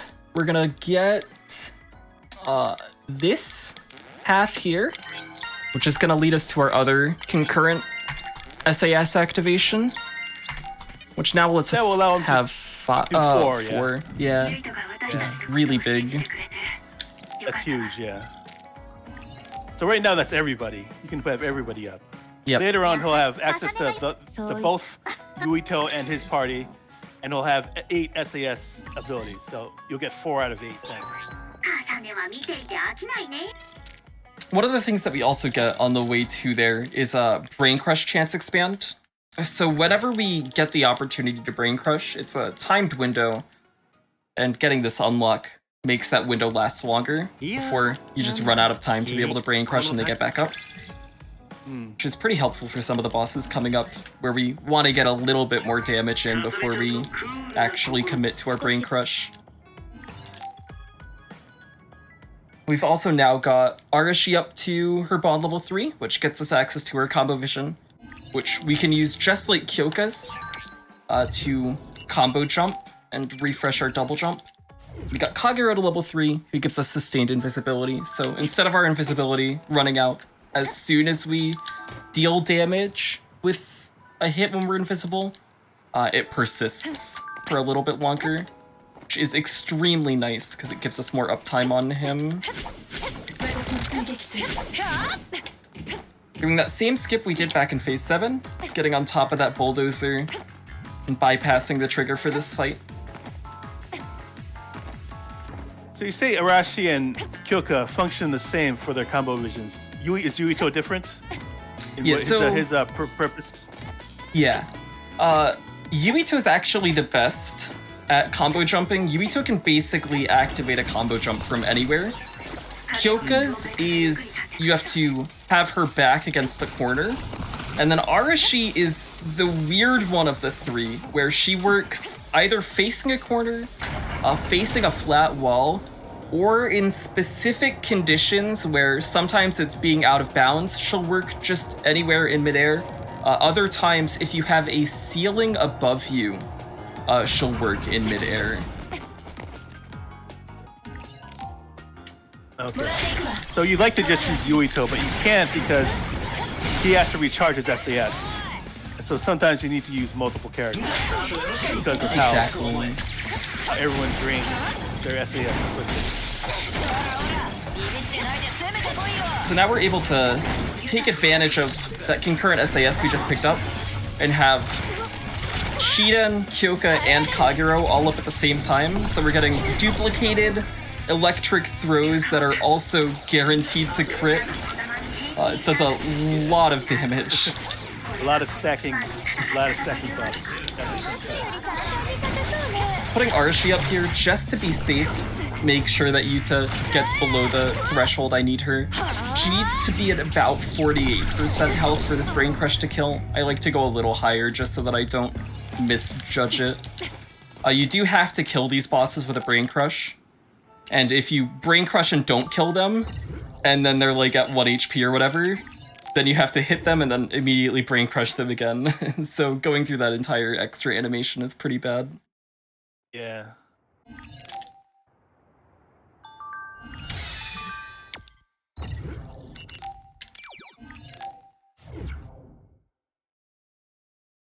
All right, this is the main computer of Suo City, which doesn't really look like a computer. It looks like a big roadway with lots of moving platforms.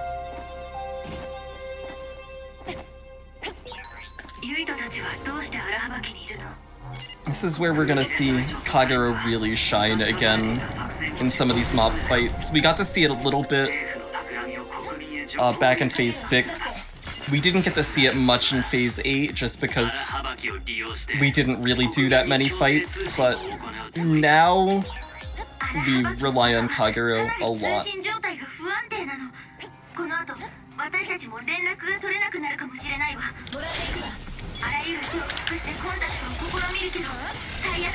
So one of the wonderful things about sustained invisibility is it's just enough time to be able to get 3 throws out.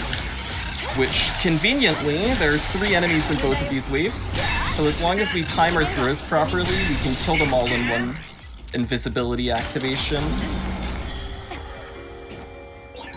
荒はきは町を怪異から守る機構の中枢よね。 We're gonna use Arashi here on this walkway that's moving against us just to slow time. That way it slows that down a little bit. I'm gonna kill these 2.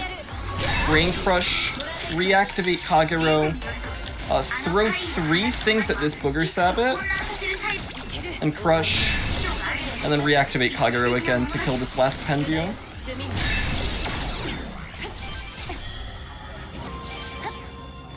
We're gonna pick up an item here. This is that same thing that we picked up back in the subway earlier on. It's an SAS refueling drink. Put Kagero up here so that we don't get hit by either of these enemies as we pass. And then we need to put Arashi up here to get through these laser gates. It's basically just one laser that moves back and forth really quickly. By slowing down time, we're able to see where that laser is and bypass it. Again, we're gonna do 3 throws on this Booger Sabbat. Brain Crush it. Put Kagero back up. And hopefully hit these vase paws if they don't get blocked by the pillars. There we go.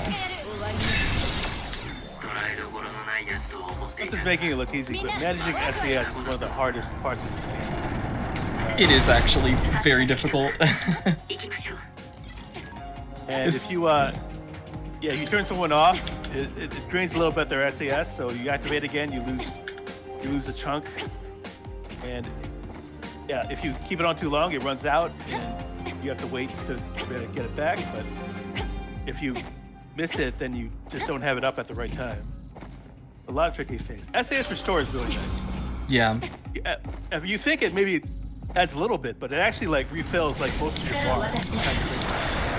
So you really want to use that. There's one Spanyan down. I'm gonna put Kagero up again. And I'm gonna hit from behind. These throws should hit its weak point. And a little bit more damage on this one.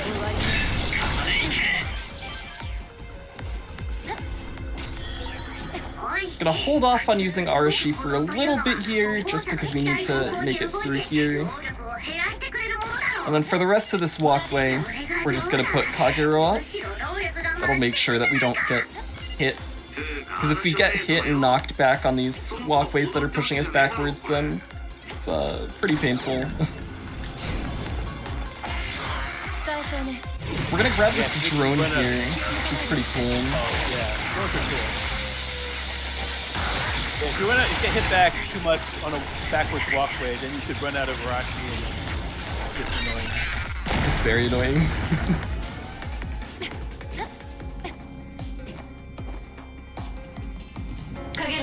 This is a 3-wave fight. So I'm gonna take out the first wave here with just Kagero throws. Kagero dropped. There we go. And we're gonna pick up this drone again.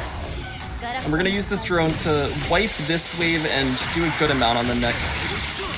So there's a Booger Sabbat that's gonna spawn here. I'm just gonna hit it a bunch. And then I'm gonna let my gauge run low and move this drone up to here. Oh, one of them didn't come. That's unfortunate.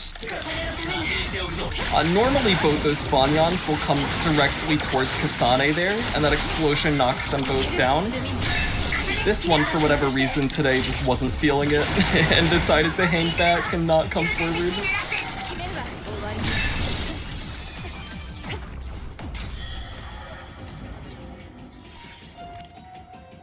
Alright, I am gonna take another menu here. We're gonna put Arashi in, and we're also going to get Expand Backstep Attack, Weapon Crush Effect up, and Power Up 2. Weapon Crush Effect ends up making our knives deal more damage to the Crush gauge. Power Up 2 increases our power by another 5%, and Expand Backstep Attack gives us 2 backsteps we can do in a combo now. Beforehand, we could only do 1 in each combo. having 2 is actually extremely necessary for the skip coming up here.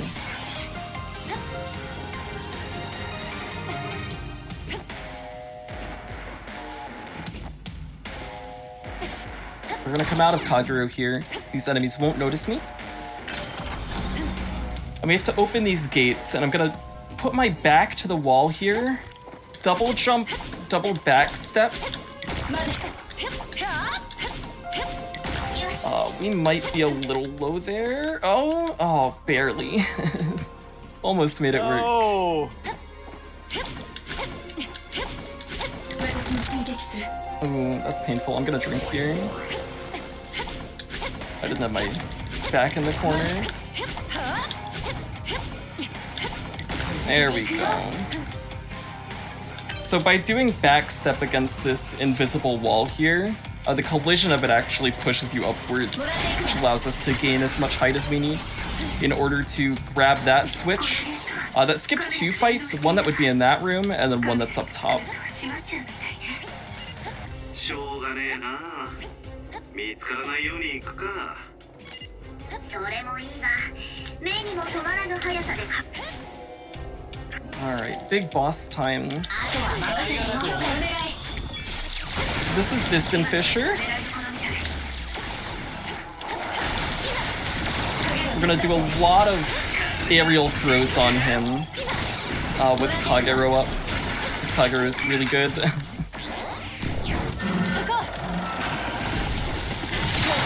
The second phase is gonna play out much like it just did. So I can actually target the throwable objects. We're in a little bit of a weird spot there. Okay, and that's enough to bring crush here. Again, we're just making use of how powerful Kagero is. The crit throws, especially on weak points like this boss has, really shreds health.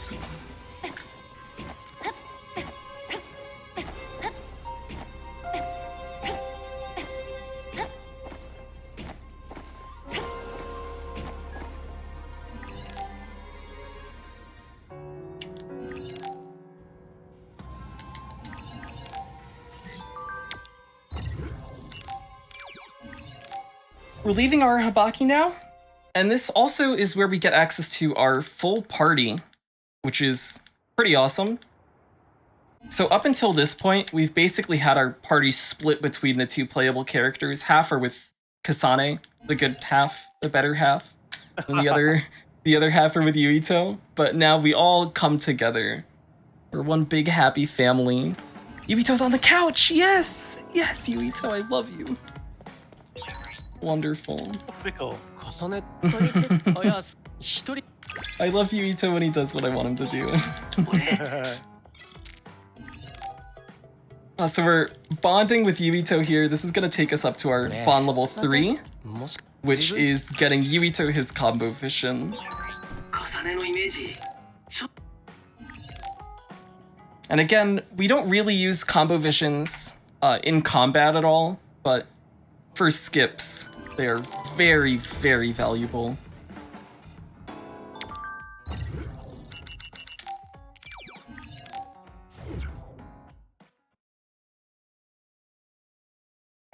Gonna take a very short menu here, where we're gonna swap Sugumi out for Luca in our party.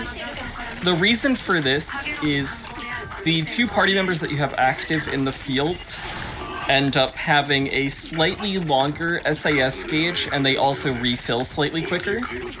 And now that we have access to Luca, who gives us our fastest form of movement, being teleportation, having him in the party just to have more uptime on teleport is very nice.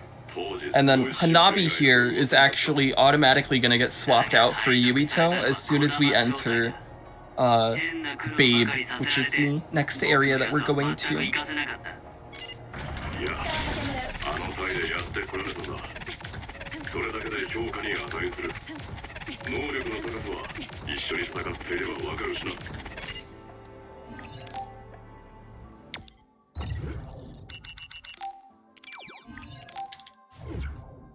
Story Rise at this point Yuito has just found out that the person who killed his father wasn't actually Kasane, it was Kagero, and they have their own little fight there. It's a Yuito exclusive boss. It's actually a pretty cool fight too.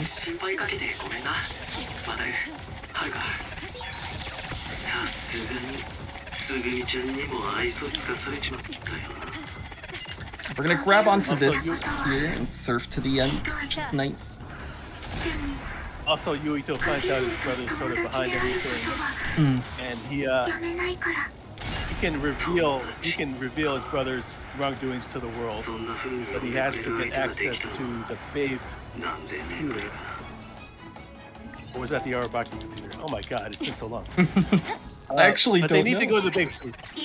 I never finished Yuito's story.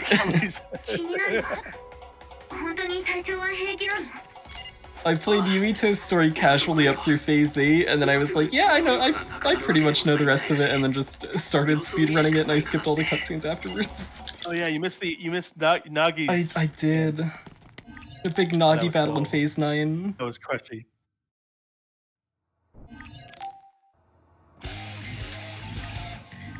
So now we have Yuito back, which also gives us access to that psychokinesis field we saw earlier, which is huge. Yeah, especially because he only fights battles like periodically, so there's time for him to refill his gauge. Yeah, the goal for this area is basically just open every single fight up with Yuito psychokinesis field because it's extremely powerful.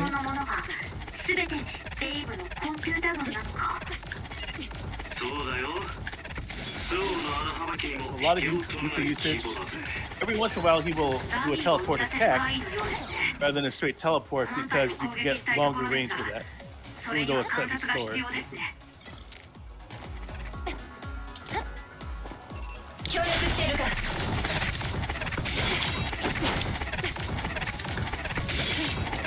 Hey, good movement. It's actually somewhat difficult to always target the enemy that you mean to when you're going for teleport attacks, just because of how many enemies there are and how Kasane tends to prioritize what she's targeting. She normally will target things that she's looking towards, so a lot of the time I'll like try to turn in specific ways before doing certain teleport attacks just to make sure that I am targeting the enemy I think I am. Whoa, weird camera angle. Or we'll do things like that where we know that we're going to target a specific enemy, but we want to target another one, so we lock on switch before doing the TP attack.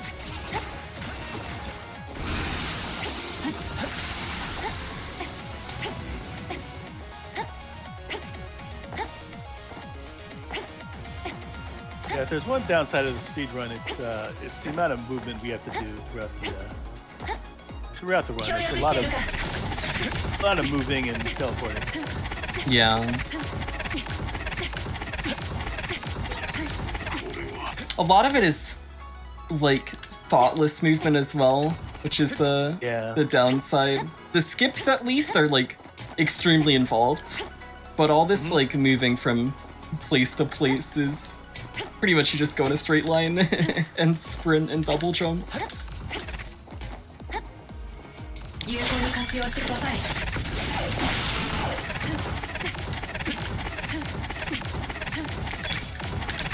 That's not what I wanted to target.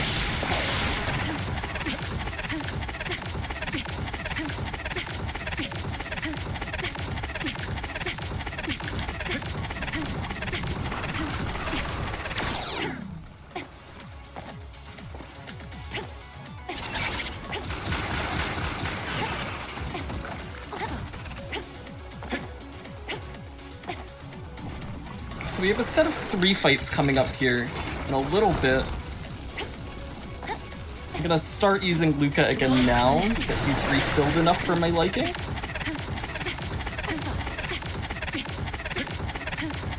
So I want to have him for the first wave of this fight. We're gonna put up invisibility and electrokinesis and TP attack this Saliva Santa to kill it. And then put up our Yuito for our Psychokinesis field. Hopefully that kills both. It did. Wonderful.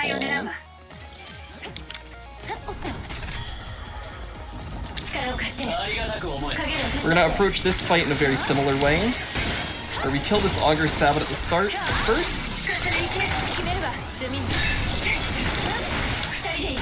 and then we're gonna Psychokinesis field here to hopefully kill both of these. Awesome.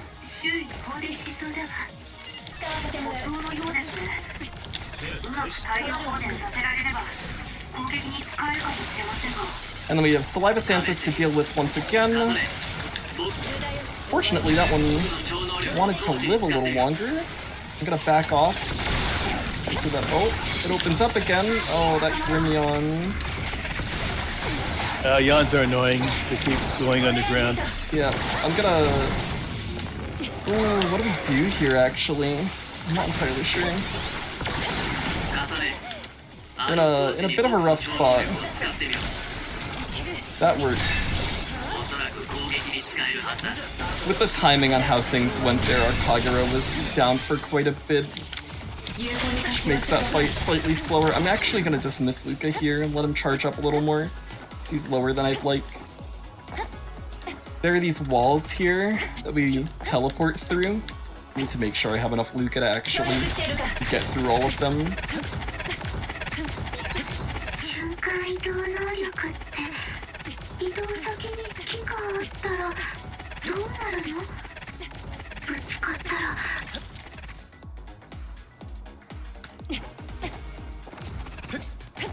So there was a little dialogue there where Sugumu asked what would happen if you teleported into a rock or something, and Luca calmly explains that there would probably be a nuclear explosion. No big deal. Yeah, that everyday occurrence. That's fine.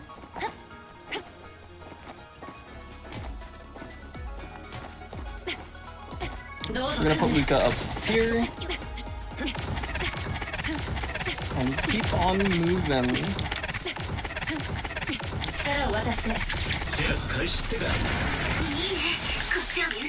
We have another Saliva Santa here. Gonna dismiss Kagero and re-up him. Kyoka up. Get a little bit more damage. Should kill.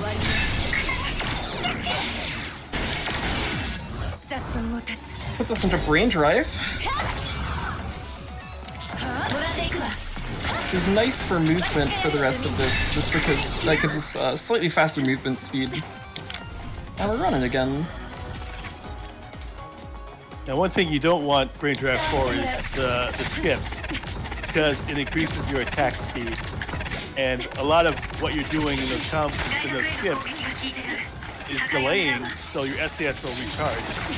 And speeding up your attacks reduces your ability to still delay. So what actually happened in Swift's first marathon is that he got to a skip point with Brain Drive, and this was the first time it happened.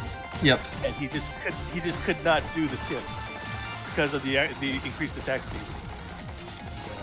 That was unfortunate. It was unfortunate. Hopefully shouldn't happen anymore. With how things are lined up now, especially for the later skips, we're relatively safe on when we do end up getting Brain Drive. This is a pretty unique skip that Close to War found. Basically, if you just run directly around the side of that room, you end up skipping the trigger for the fight that would normally be there. It's also pretty much the easiest skip to perform because you just run in. And that skip on its own saves about a minute, because that fight is extremely long. Yeah, that's the one with the Shinnery that just waits around to come in, right? Yep. So this is the biggest and baddest other in the game. Court, and so bad that you don't fight him, you just run away.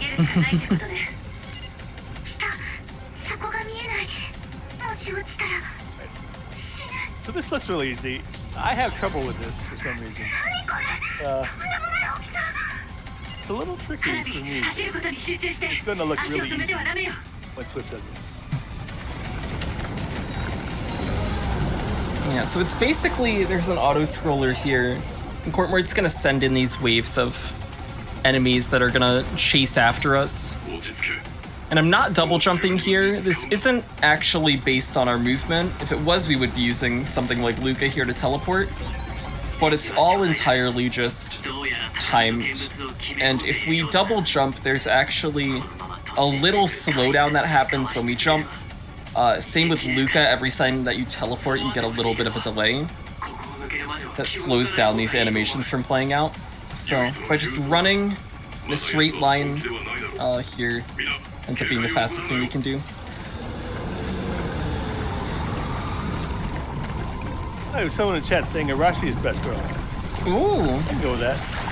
I think that's respectable. Hanabi's my favorite. I really like Hanabi. But Arashi is definitely a close second for me. Yeah.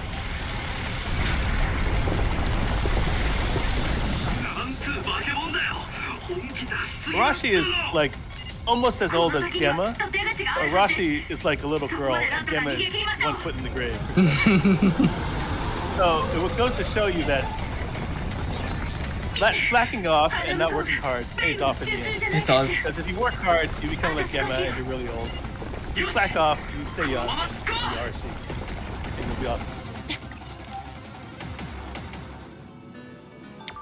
Alright, that's the auto-scroller done. Unironically, going into that auto-scroller is one of the scariest things in the entire run. There is a chance that the game crashes as you enter that room. And it has happened to me like twice, and ever since I've been extremely terrified every single time I go in there. So here we meet someone who's kind of both Yuito and Kasane's mom, but in different ways.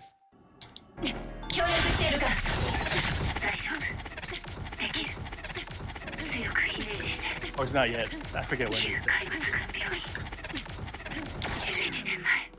This is also the first time that we actually get to see time travel that is voluntary.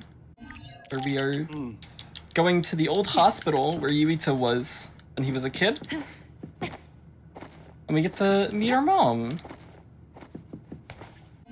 We won't actually see right now because we skipped the cutscene she shows up in, but we will get to see her one brief moment in the next days.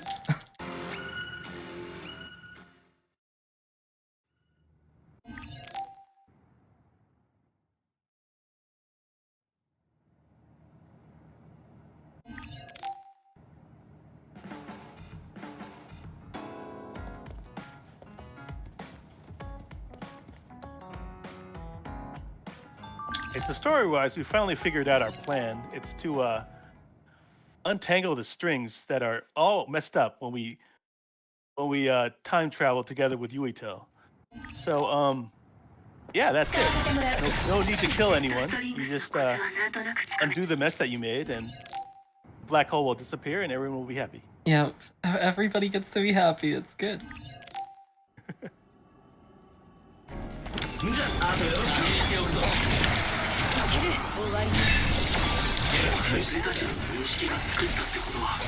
All goes well here. We can crush all 3 of these at once. Good. I'm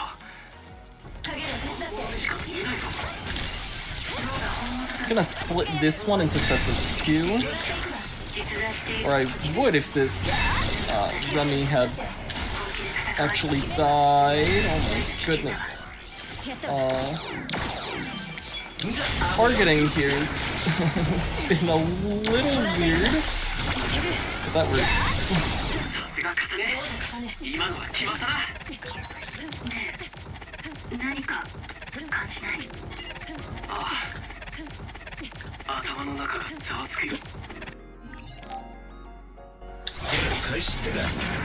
So these are the entanglements. These are all the times that we travel to. And we have to unravel them. Each one is its own, like, special object that we have to left trigger. And there are going to be enemies around that would normally, like, the game prompts you to fight them. But as long as we have Kagero and Arashi here on our team, we don't actually have to do that. Because we can just either go invisible or slow down time so that we don't get hit by them.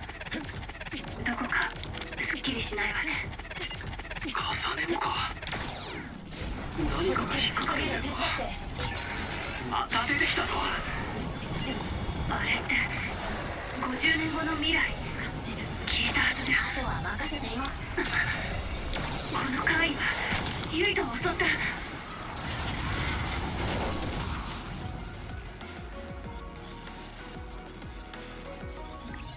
We've got one more entanglement してるか。 here, 時間跳躍したのってさっきの which is something that we didn't actually cause, but it's something that Karen did. 嵐渡して。 And as a result, we're not actually going to be able to fully undo it. We're gonna need Karen's help later on to fix everything. Karn doesn't want the world to end, so of course he'll just agree immediately. Yeah, oh yeah, he's a nice friendly guy. He doesn't want to fight us or anything.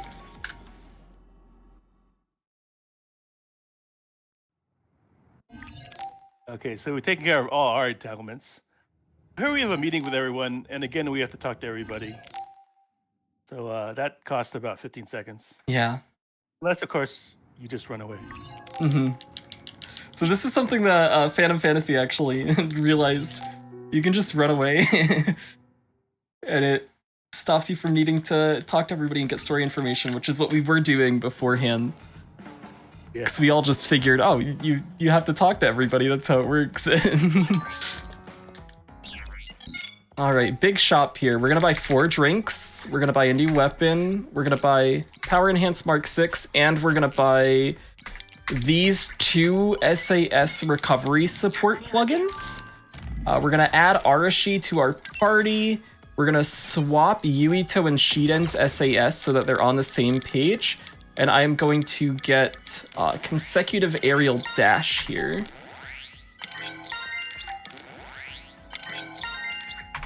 And I can also get this. We're level 41, which is nice. I can equip the new weapon we got and the new Power Enhance. And we have bonded with Yuito. Everything is good. Let's go.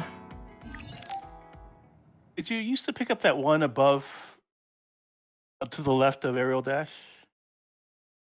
I don't remember. I think I did. I used to. Now that we have a less BP, it's something we just cut out. Gotcha. There is one other thing I'm gonna unlock, which I've put off a little bit longer than I normally would. I'm gonna grab it when I menu before Dominus Circus, which is Crush 2, Psycho Crush 2. Which will make our throws do a little bit more. It doesn't matter for this first fight, but it will matter for Dominus Circus.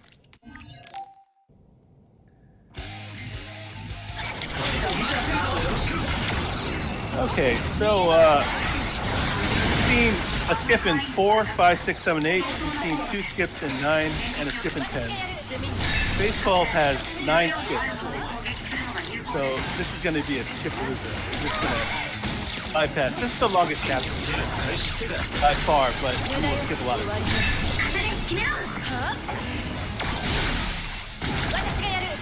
These enemies have been a little spread out, which is unfortunate, but they are going down at least. Alright.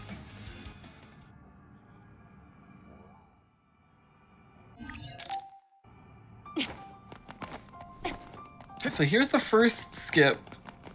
We're gonna Arashi combo jump or Kyoka combo jump because Arashi got stuck. There we go.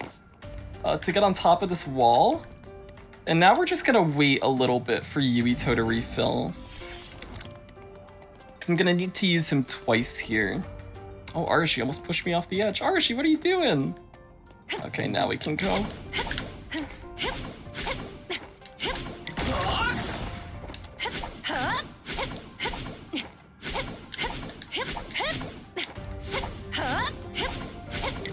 Here's another Yuito combo jump, and that's gonna dash directly up onto this area. This ends up skipping 2 fights. The fight that would be directly below us, and then there's a fight in the parking lot area, or parking garage area, or whatever it is, back there. You get to skip both of them with that movement, which is really nice. We have another skip here. There's normally a skip fight in this parking lot. But with 2 combo jumps here, we're able to get over that wall and skip that.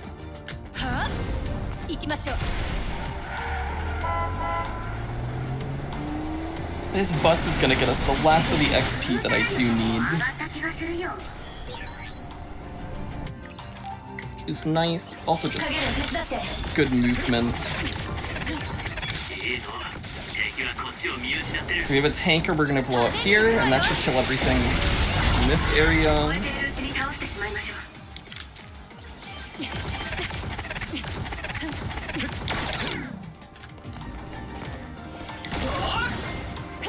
Another skip here. This is one of the places where you can just use Arashi in midair. Because of the ceiling that's above her. Alright. I'm gonna drink here. That's gonna restore all the gauges of my party members. Which will be useful for this next skip that we're doing. We're here, we're gonna use this flat wall, this invisible wall, to Arashi jump, then Yuito. And now we're just stalling for Arashi to come back up.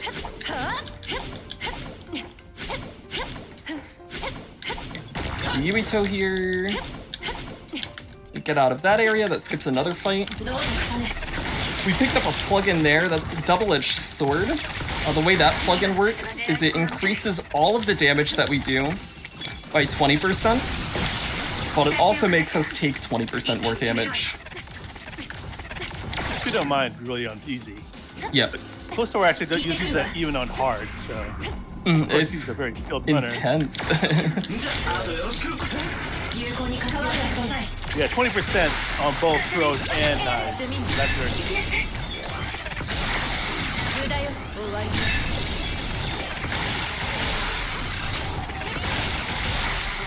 I crushed those first 2 base claws individually just to make sure that I could refill Luca as much as I wanted to with our Brain Crush SAS restore.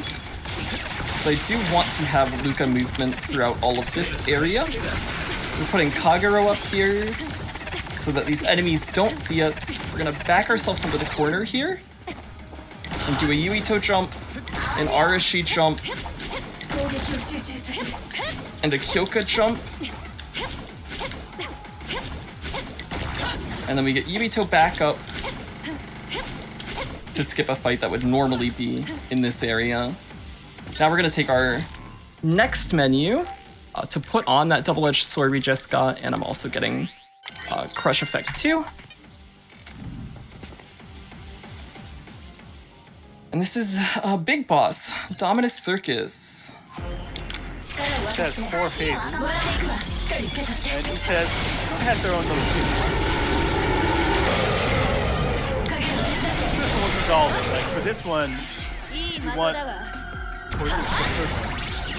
like you can do a other does a short arm attack, and you can hit it while it's vulnerable. But Yeah. most of these phases, Swift will just destroy it really quickly. So now we have to wait for this next phase to come in. And it looks like Swift has timed nicely, gotten the brain drive almost full. So Yep.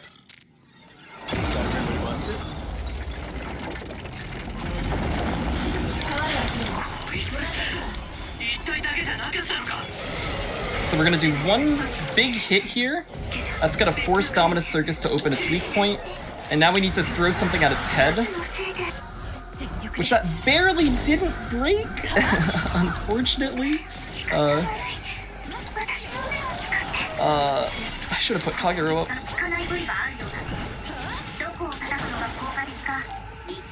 yeah, now it's protected. Yeah. That is unfortunate. I kind of just have to wait for it to open back up again. Oh, there it goes. Hit it! Hit it! No! No! Okay, that works too. It kept moving away. Getting the throws to actually connect with the head can be quite a bit difficult. It helps if you're able to grab one of the things that are higher up in the air, but even then, its entire body will take no damage. It's only the head that you can hit. So if it clips the body there, then you end up just no damaging. Yeah, this is one of the hardest bosses casually, but also pretty interesting. You have to kind of think your way how to beat it. いい的だわ Here's the third phase done. And then this last phase basically will combine all of the openings that the other phases had, but we're just gonna out DPS it, pretty much. 許可お願い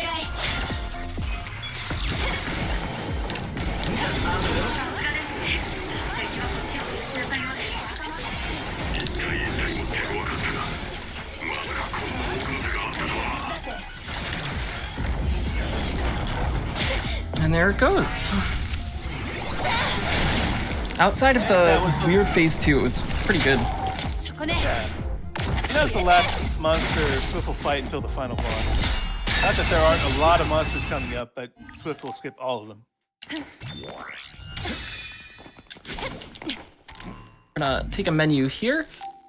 And we're gonna put on those SAS recovery plugins that we purchased back in that standby. The reason for that is it's gonna make all of our party members' SAS gauges refill quicker. 使わせてもらう And that is extremely useful for the gauntlet of skips that we have ahead of us. 一気に片付けられるんじゃないか Here's the first one. 私の追撃続けていくよ So we're gonna stall in the air here for Arashi to come back up. よし Oh, I barely missed. That is painful. Yeah. Because now we have to wait for our party members' SAS to refill. This should be enough. 待て続けていくよ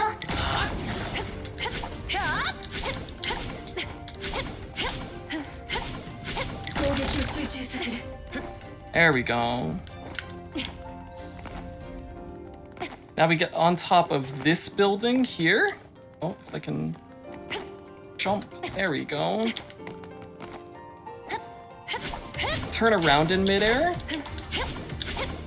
And make our way out of bounds on the side of this building.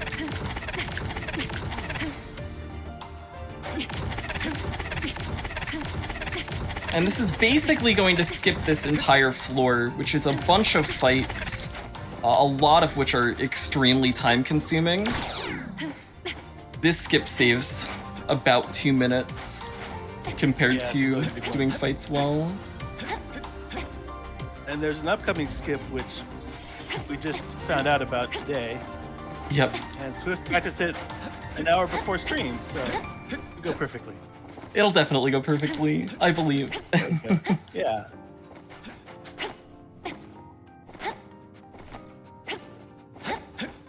All right, we're back in bounds now at the end of this floor. And here we have that new skip. おっと奴も透明化できるのかよ So I'm gonna go invisible as we round the corner here to stop this enemy from chasing us. 煙いけど Should be able to drop it now and be fine. We're gonna go up against this wall, 使って do an Arashi combo jump, a Yuito combo jump, 続けていくよ another Arashi, and then another Yuito here to refresh my back steps. Very nice. Perfect. 使わせてもらう So here we're going invisible, and this is gonna stop the enemies from noticing us. Normally you'd get put into combat as soon as you are spotted by an enemy, but this is gonna bypass that, so we don't actually have to fight any of these. We can just immediately open the stores since we've never gone into combat.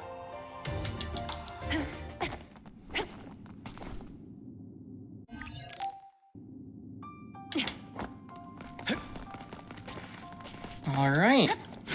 Here comes another one. We're gonna climb up here, get on top of this stuff above the door, and now jump, do an Arashi jump, do a Yuito jump, and get on top of the ceiling here, run along this edge if I don't slip. No! We'll do it again.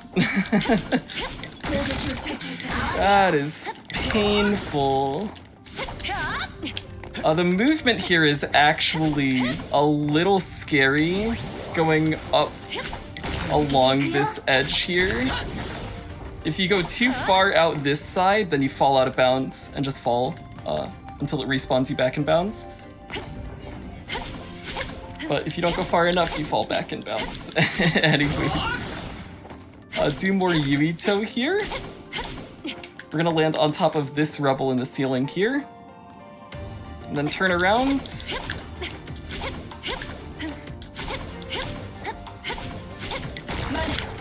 I barely made that. Oh, and we fell.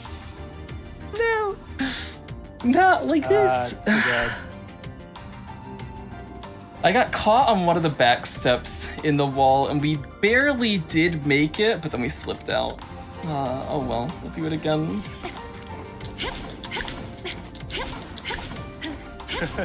This will be totally fine. Everything There's is a troublemaker in chat. Alright, here we go. I'm hitting something there. I don't know what that is. We'll do it again. We'll get this. I've never actually run into this before. That's so interesting. All right, we got the famous. This has never happened before. Yep. The run is finally complete. All right, third try. Third try's the charm. Third try always works. All We right. got this. Or not. I'm getting stuck in the wall. What is happening? Oh no! The skips were going well too. Yeah. Unfortunate. For the most part, this has been pretty alright.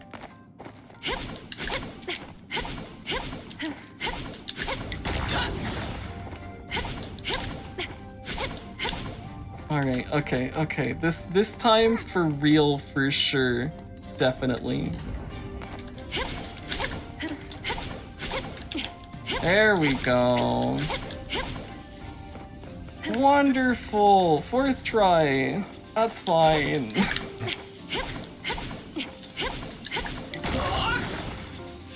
And now, this has skipped 2 fights that we would normally have to take, basically by just running along the ceiling here. We fall back in bounds here. We're gonna run over to the opposite side of this area. Do a Yuito jump, an Arashi jump, stall a little bit here, do a Kyoka, get our Yuito back up, and this skips the fight trigger that would normally be here, which is a 2-wave fight. And this upcoming skip is very tricky. Yeah.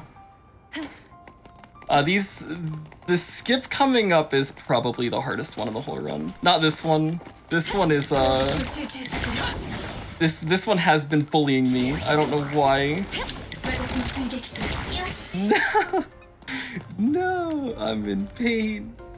There is a bit of collision here that you can hit, which drags you down. There we go. Alright, this one coming up, this is probably the hardest skip in the whole run. This skips the last 2 fights of this floor. We're gonna start with an infinite staircase. This was found by Close to War. We're doing 6 jumps here. That's 3, 4, 5, and I fall on 6th. No! No! I lost my sprint because Yuito ran into me too, so we have to reset. It's 3, 4, 5, There's 6.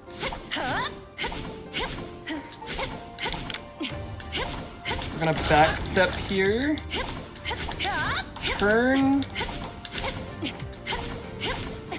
And we're headed for this tree branch that's basically directly behind where Kasane is. Unfortunately, I overshot. In that case, we have a backup we can do. So this skipped that fight.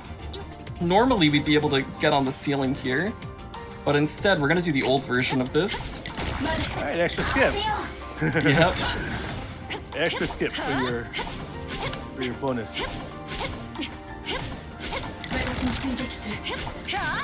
So these are just, he's saying mention 1 fights, but these are long fights, like long multi-way fights. And usually you get brain field for just so you can deal out damage quickly.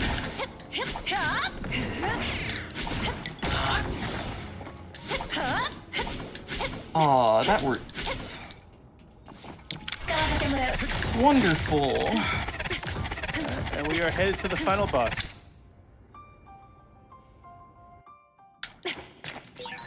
Alright, we're taking one final menu here to put our damage dealing back on. So we're getting that double-edged sword and our power enhance back. Oh, not that power enhance, this power enhance. We're gonna remove a party member as well.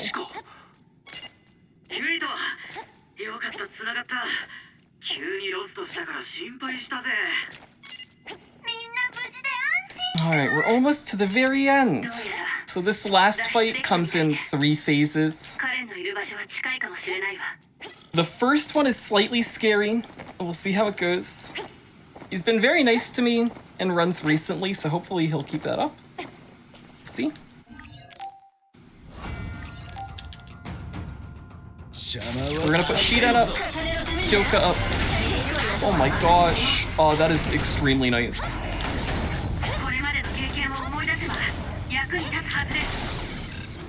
That is basically the best thing he could have done, is immediately do the lightning. Because I can immediately slow time there, and that just leaves him completely vulnerable the entire time that he's up in the air.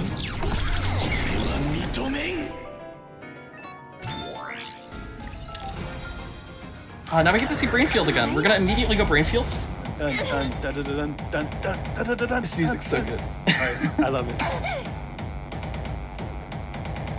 Brainfield is nice here because you pick up a weapon that you just deal 67,000 damage every swing. There's a little mini game here with these statues, but we just ball our way through it. The puzzle is just mash X. Go, Kasane, go! Get him! Hit X, hit X.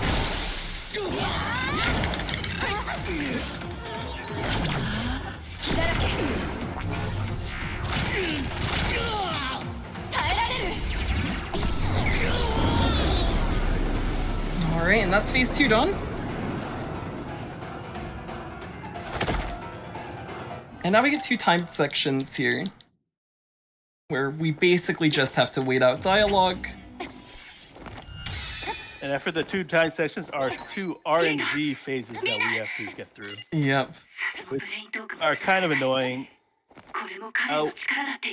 We kind of have a strat for the first RNG section, which is make him teleport so he keeps repeating actions.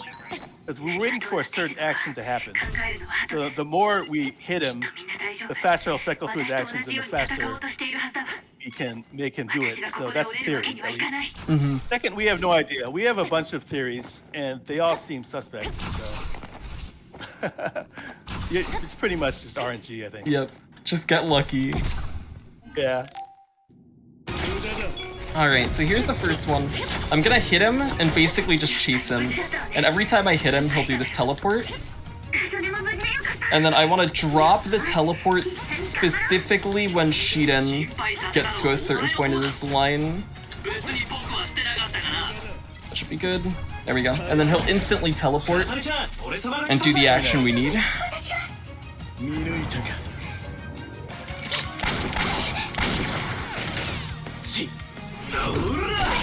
And now the second one, as D-Lit mentioned, there are a few ideas here. One is if you run to the edge and face away from Karen. That makes him do it faster. There have been others where like if you spam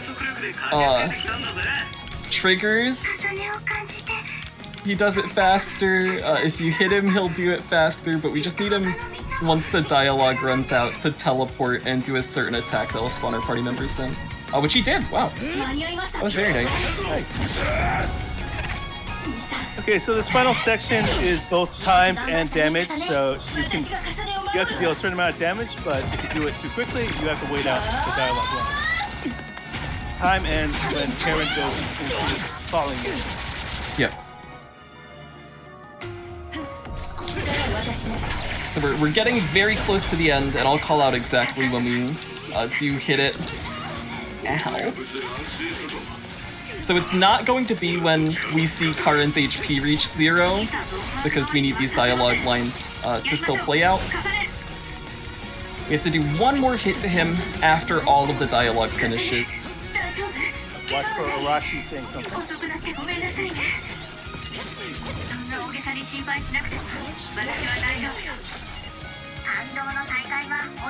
Here goes Arashi. Alright. And that is time. Very nice. Awesome.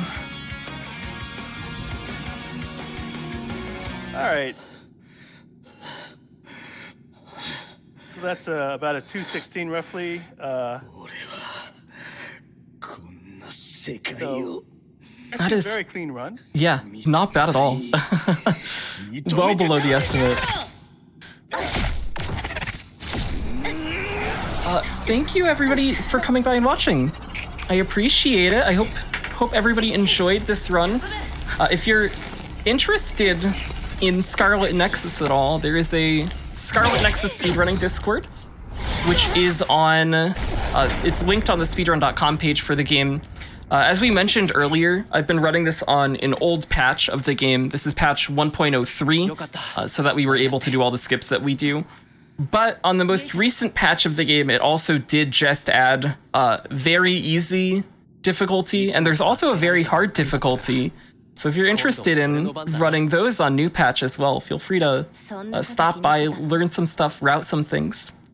The more people who come by, the merrier. Dila, do you have anything to shout out?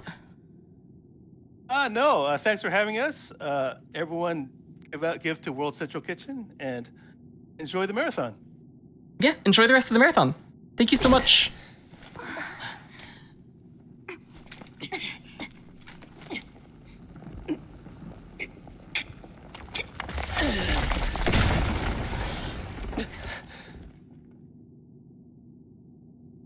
Yuita. やろう。俺は止まらん。次こそは必ず。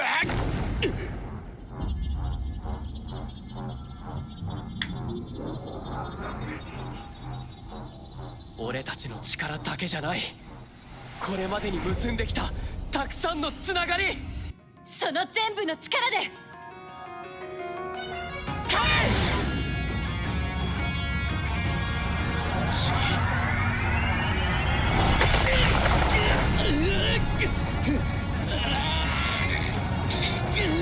Oh, this cutscene is crazy.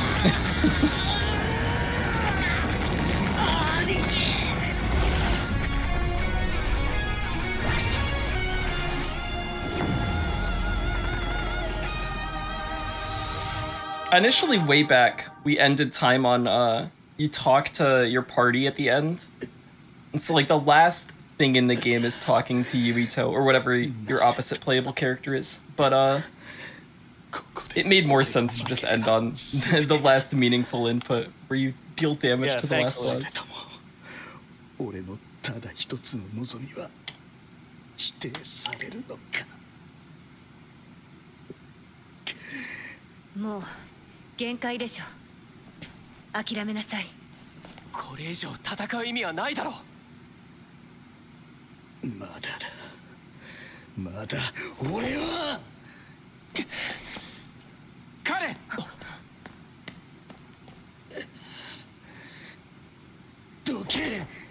撃。彼、 I never realized how good these cutscenes were with Japanese voices either. 君が一人でそんなに苦しんでいたなんて。僕は。 Yeah, so Karin cooperated with us, so everything is good except Karin didn't get what he wants, which is to save the woman he loves, Alice. 僕もアリスも。 Guess we never get to see Alice at all. Because the only time she's ever mentioned is in cutscenes we skip. Oh, we see her at the end. Oh, we do see her, yeah, at the very end of the game. We get to see her in one cutscene. Oh, there she is.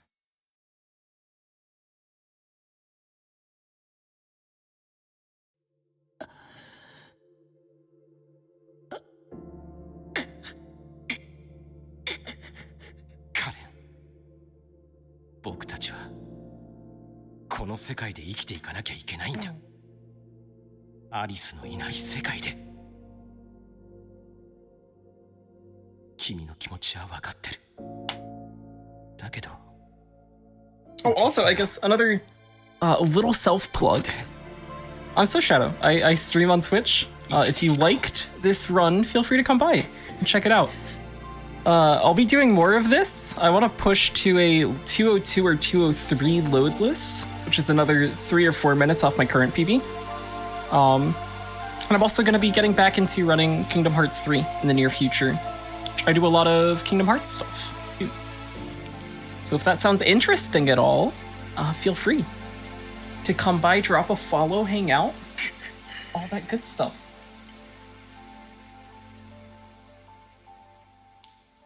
But I think that's just about all we have here.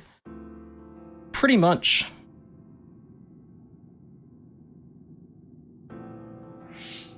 Karen, 頼む。俺たちに協力してくれ。もう一度言うわ。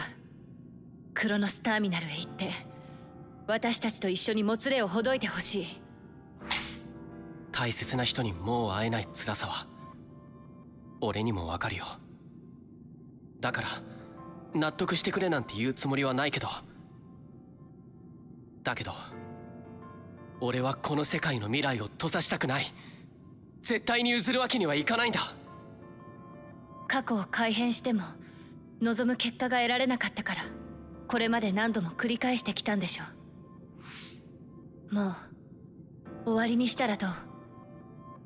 あなたのことを大切に思っている人のためにも。彼、 Thank you all for the GGs as well. I appreciate it. この世界の明日を一緒に作ってほしい。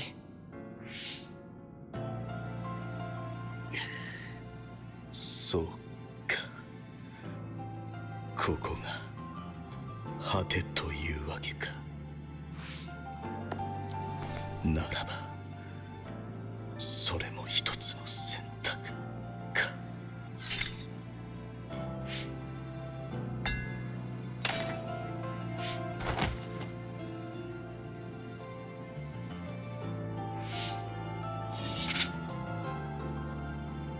協力してくれるんだな。お前たちの希望は叶えてやる。彼だがクナドゲートをただ消滅させるだけでいいのか。吹雪、お前なら可能性に気づいているだろう。それはカイとスメラギが実行しようとしていた断絶の帯をクナドゲートに吸い込ませる計画か。なるほど。クナドゲート消滅のついでに厄介者も道連れにしようというわけか。だけど兄貴の計画は実現不可能だぞ。俺の超能力で断絶の帯を動かすなんてことは。私とユイとの重力操作能力ね。確かに二人でやってもそこまでの力はとても。荒幅きを利用すればいい。確かに荒幅きが生体コンピューターなら脳をサスでつないで超能力の底上げが可能かもしれない。可能だ。荒幅きはあらゆるシミュレーションを数百年かけて試し続けてきた。アリスを怪異にした断絶の帯を君も消滅させたいと考えていたんだね。しかし荒幅きで増幅される大出力にユイトたちの脳が耐えきれるのか。危険すぎるぞ。やってみせるよ。少しでも可能性があるならやるしかない。理論的には可能なんでしょう。だったら試すべきね。 Thank you, Tom. ならすぐ準備にかかろう。荒幅きを使うにもいろいろと手を回す必要があるからね。カレンの身柄は僕が預かろう。私たちはクナドゲートのところへ行きましょう。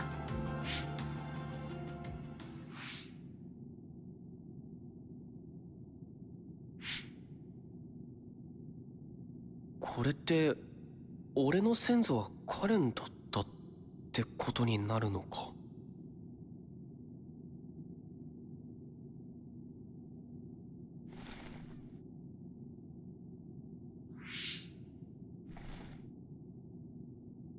ユイト今行くよ。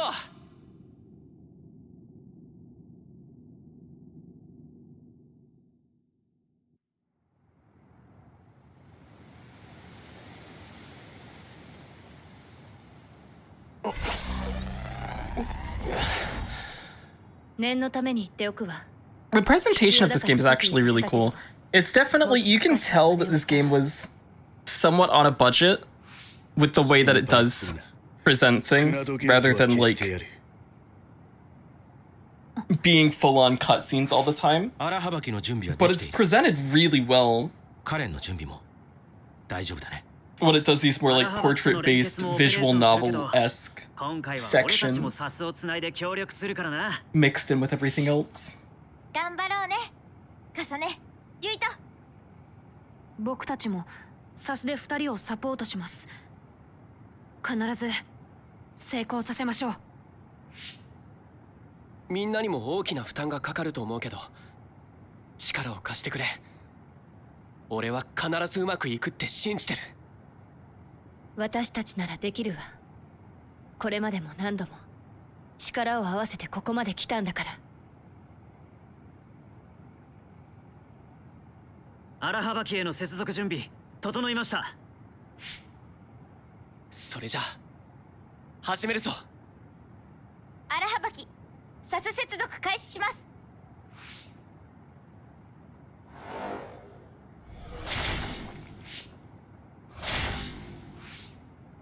Oh, and speaking of full-on cutscenes,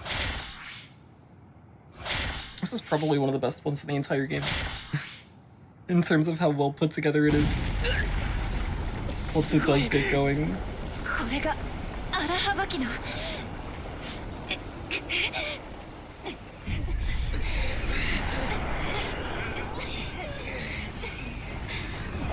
そ、なんて力だ。意識が飛びそう。断絶の帯まだ動きません。なんとかするんだ。この力を制御。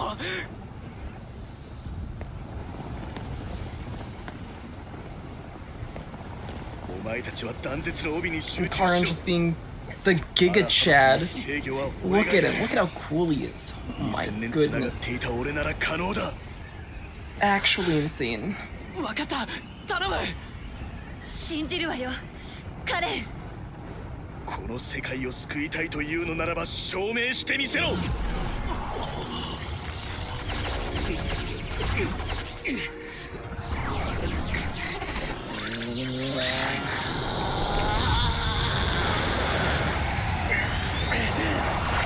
カサネ、ユイト。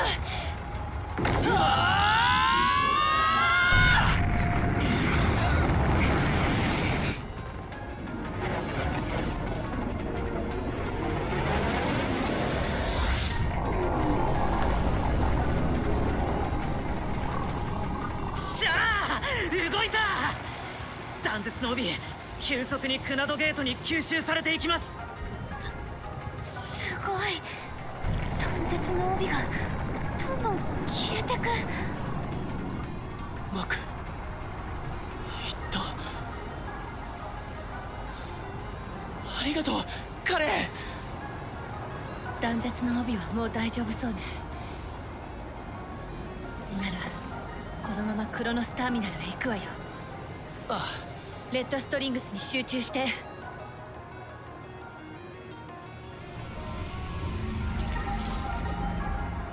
そう、これで最後だ。 And how Karn betrays us. What a Chad. Oh, he's so cool. Look at him throw us. Wow. He's so strong. やはり俺には諦めることはできない。過去へ飛び、アリスが助かる道を探す。ダメだ。待ちなさい。お前たちの希望は叶えてやると言っただろう。俺はもうヤクモになるつもりはない。もつれは確実に消失する。兄さん、やっぱり。それはつまり君が命を。これが最後の跳躍だ。勝手なことを。彼。兄さん。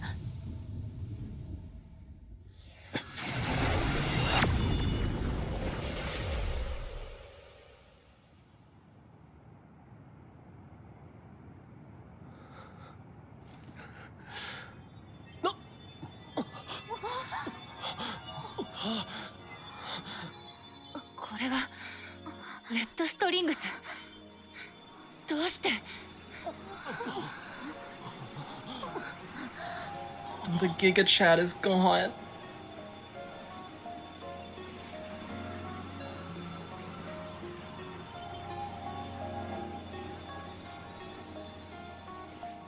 アリス、すまない吹雪。アリスを頼む。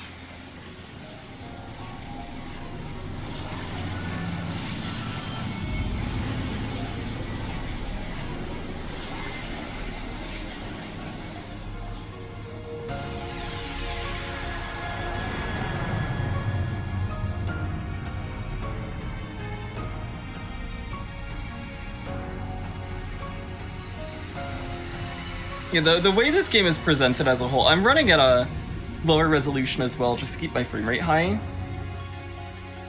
This game is beautiful. It's so pretty.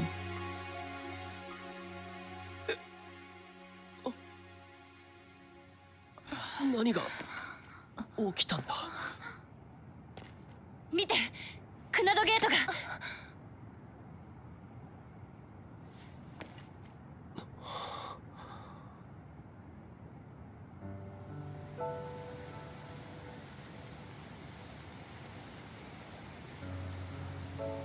綺麗だ。私たちやったのかしら。クナドゲートが消えたということは、兄さんは。ルカ、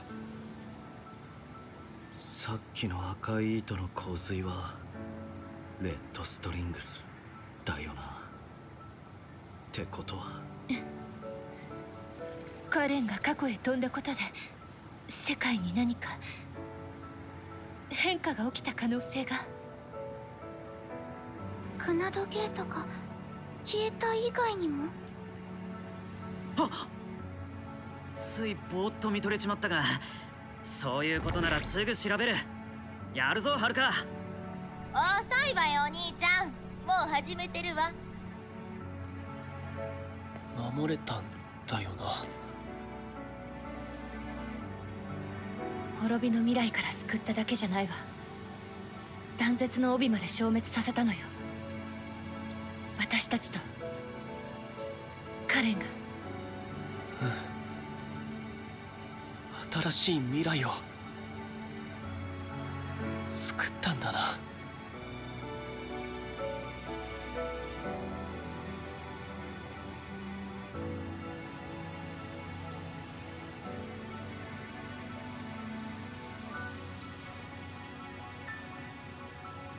君にも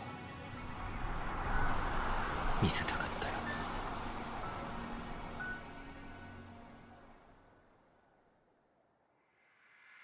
That's it. Yep.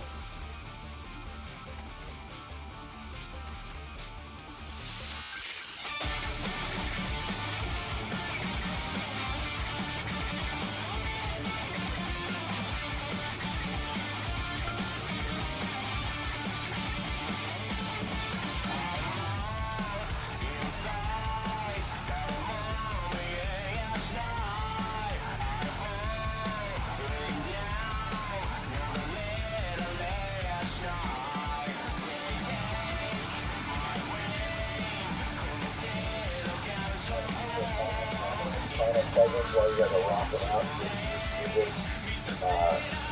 Go ahead and lay the comments in now. I'll plug the game for you. I actually already bookmarked it up online to buy.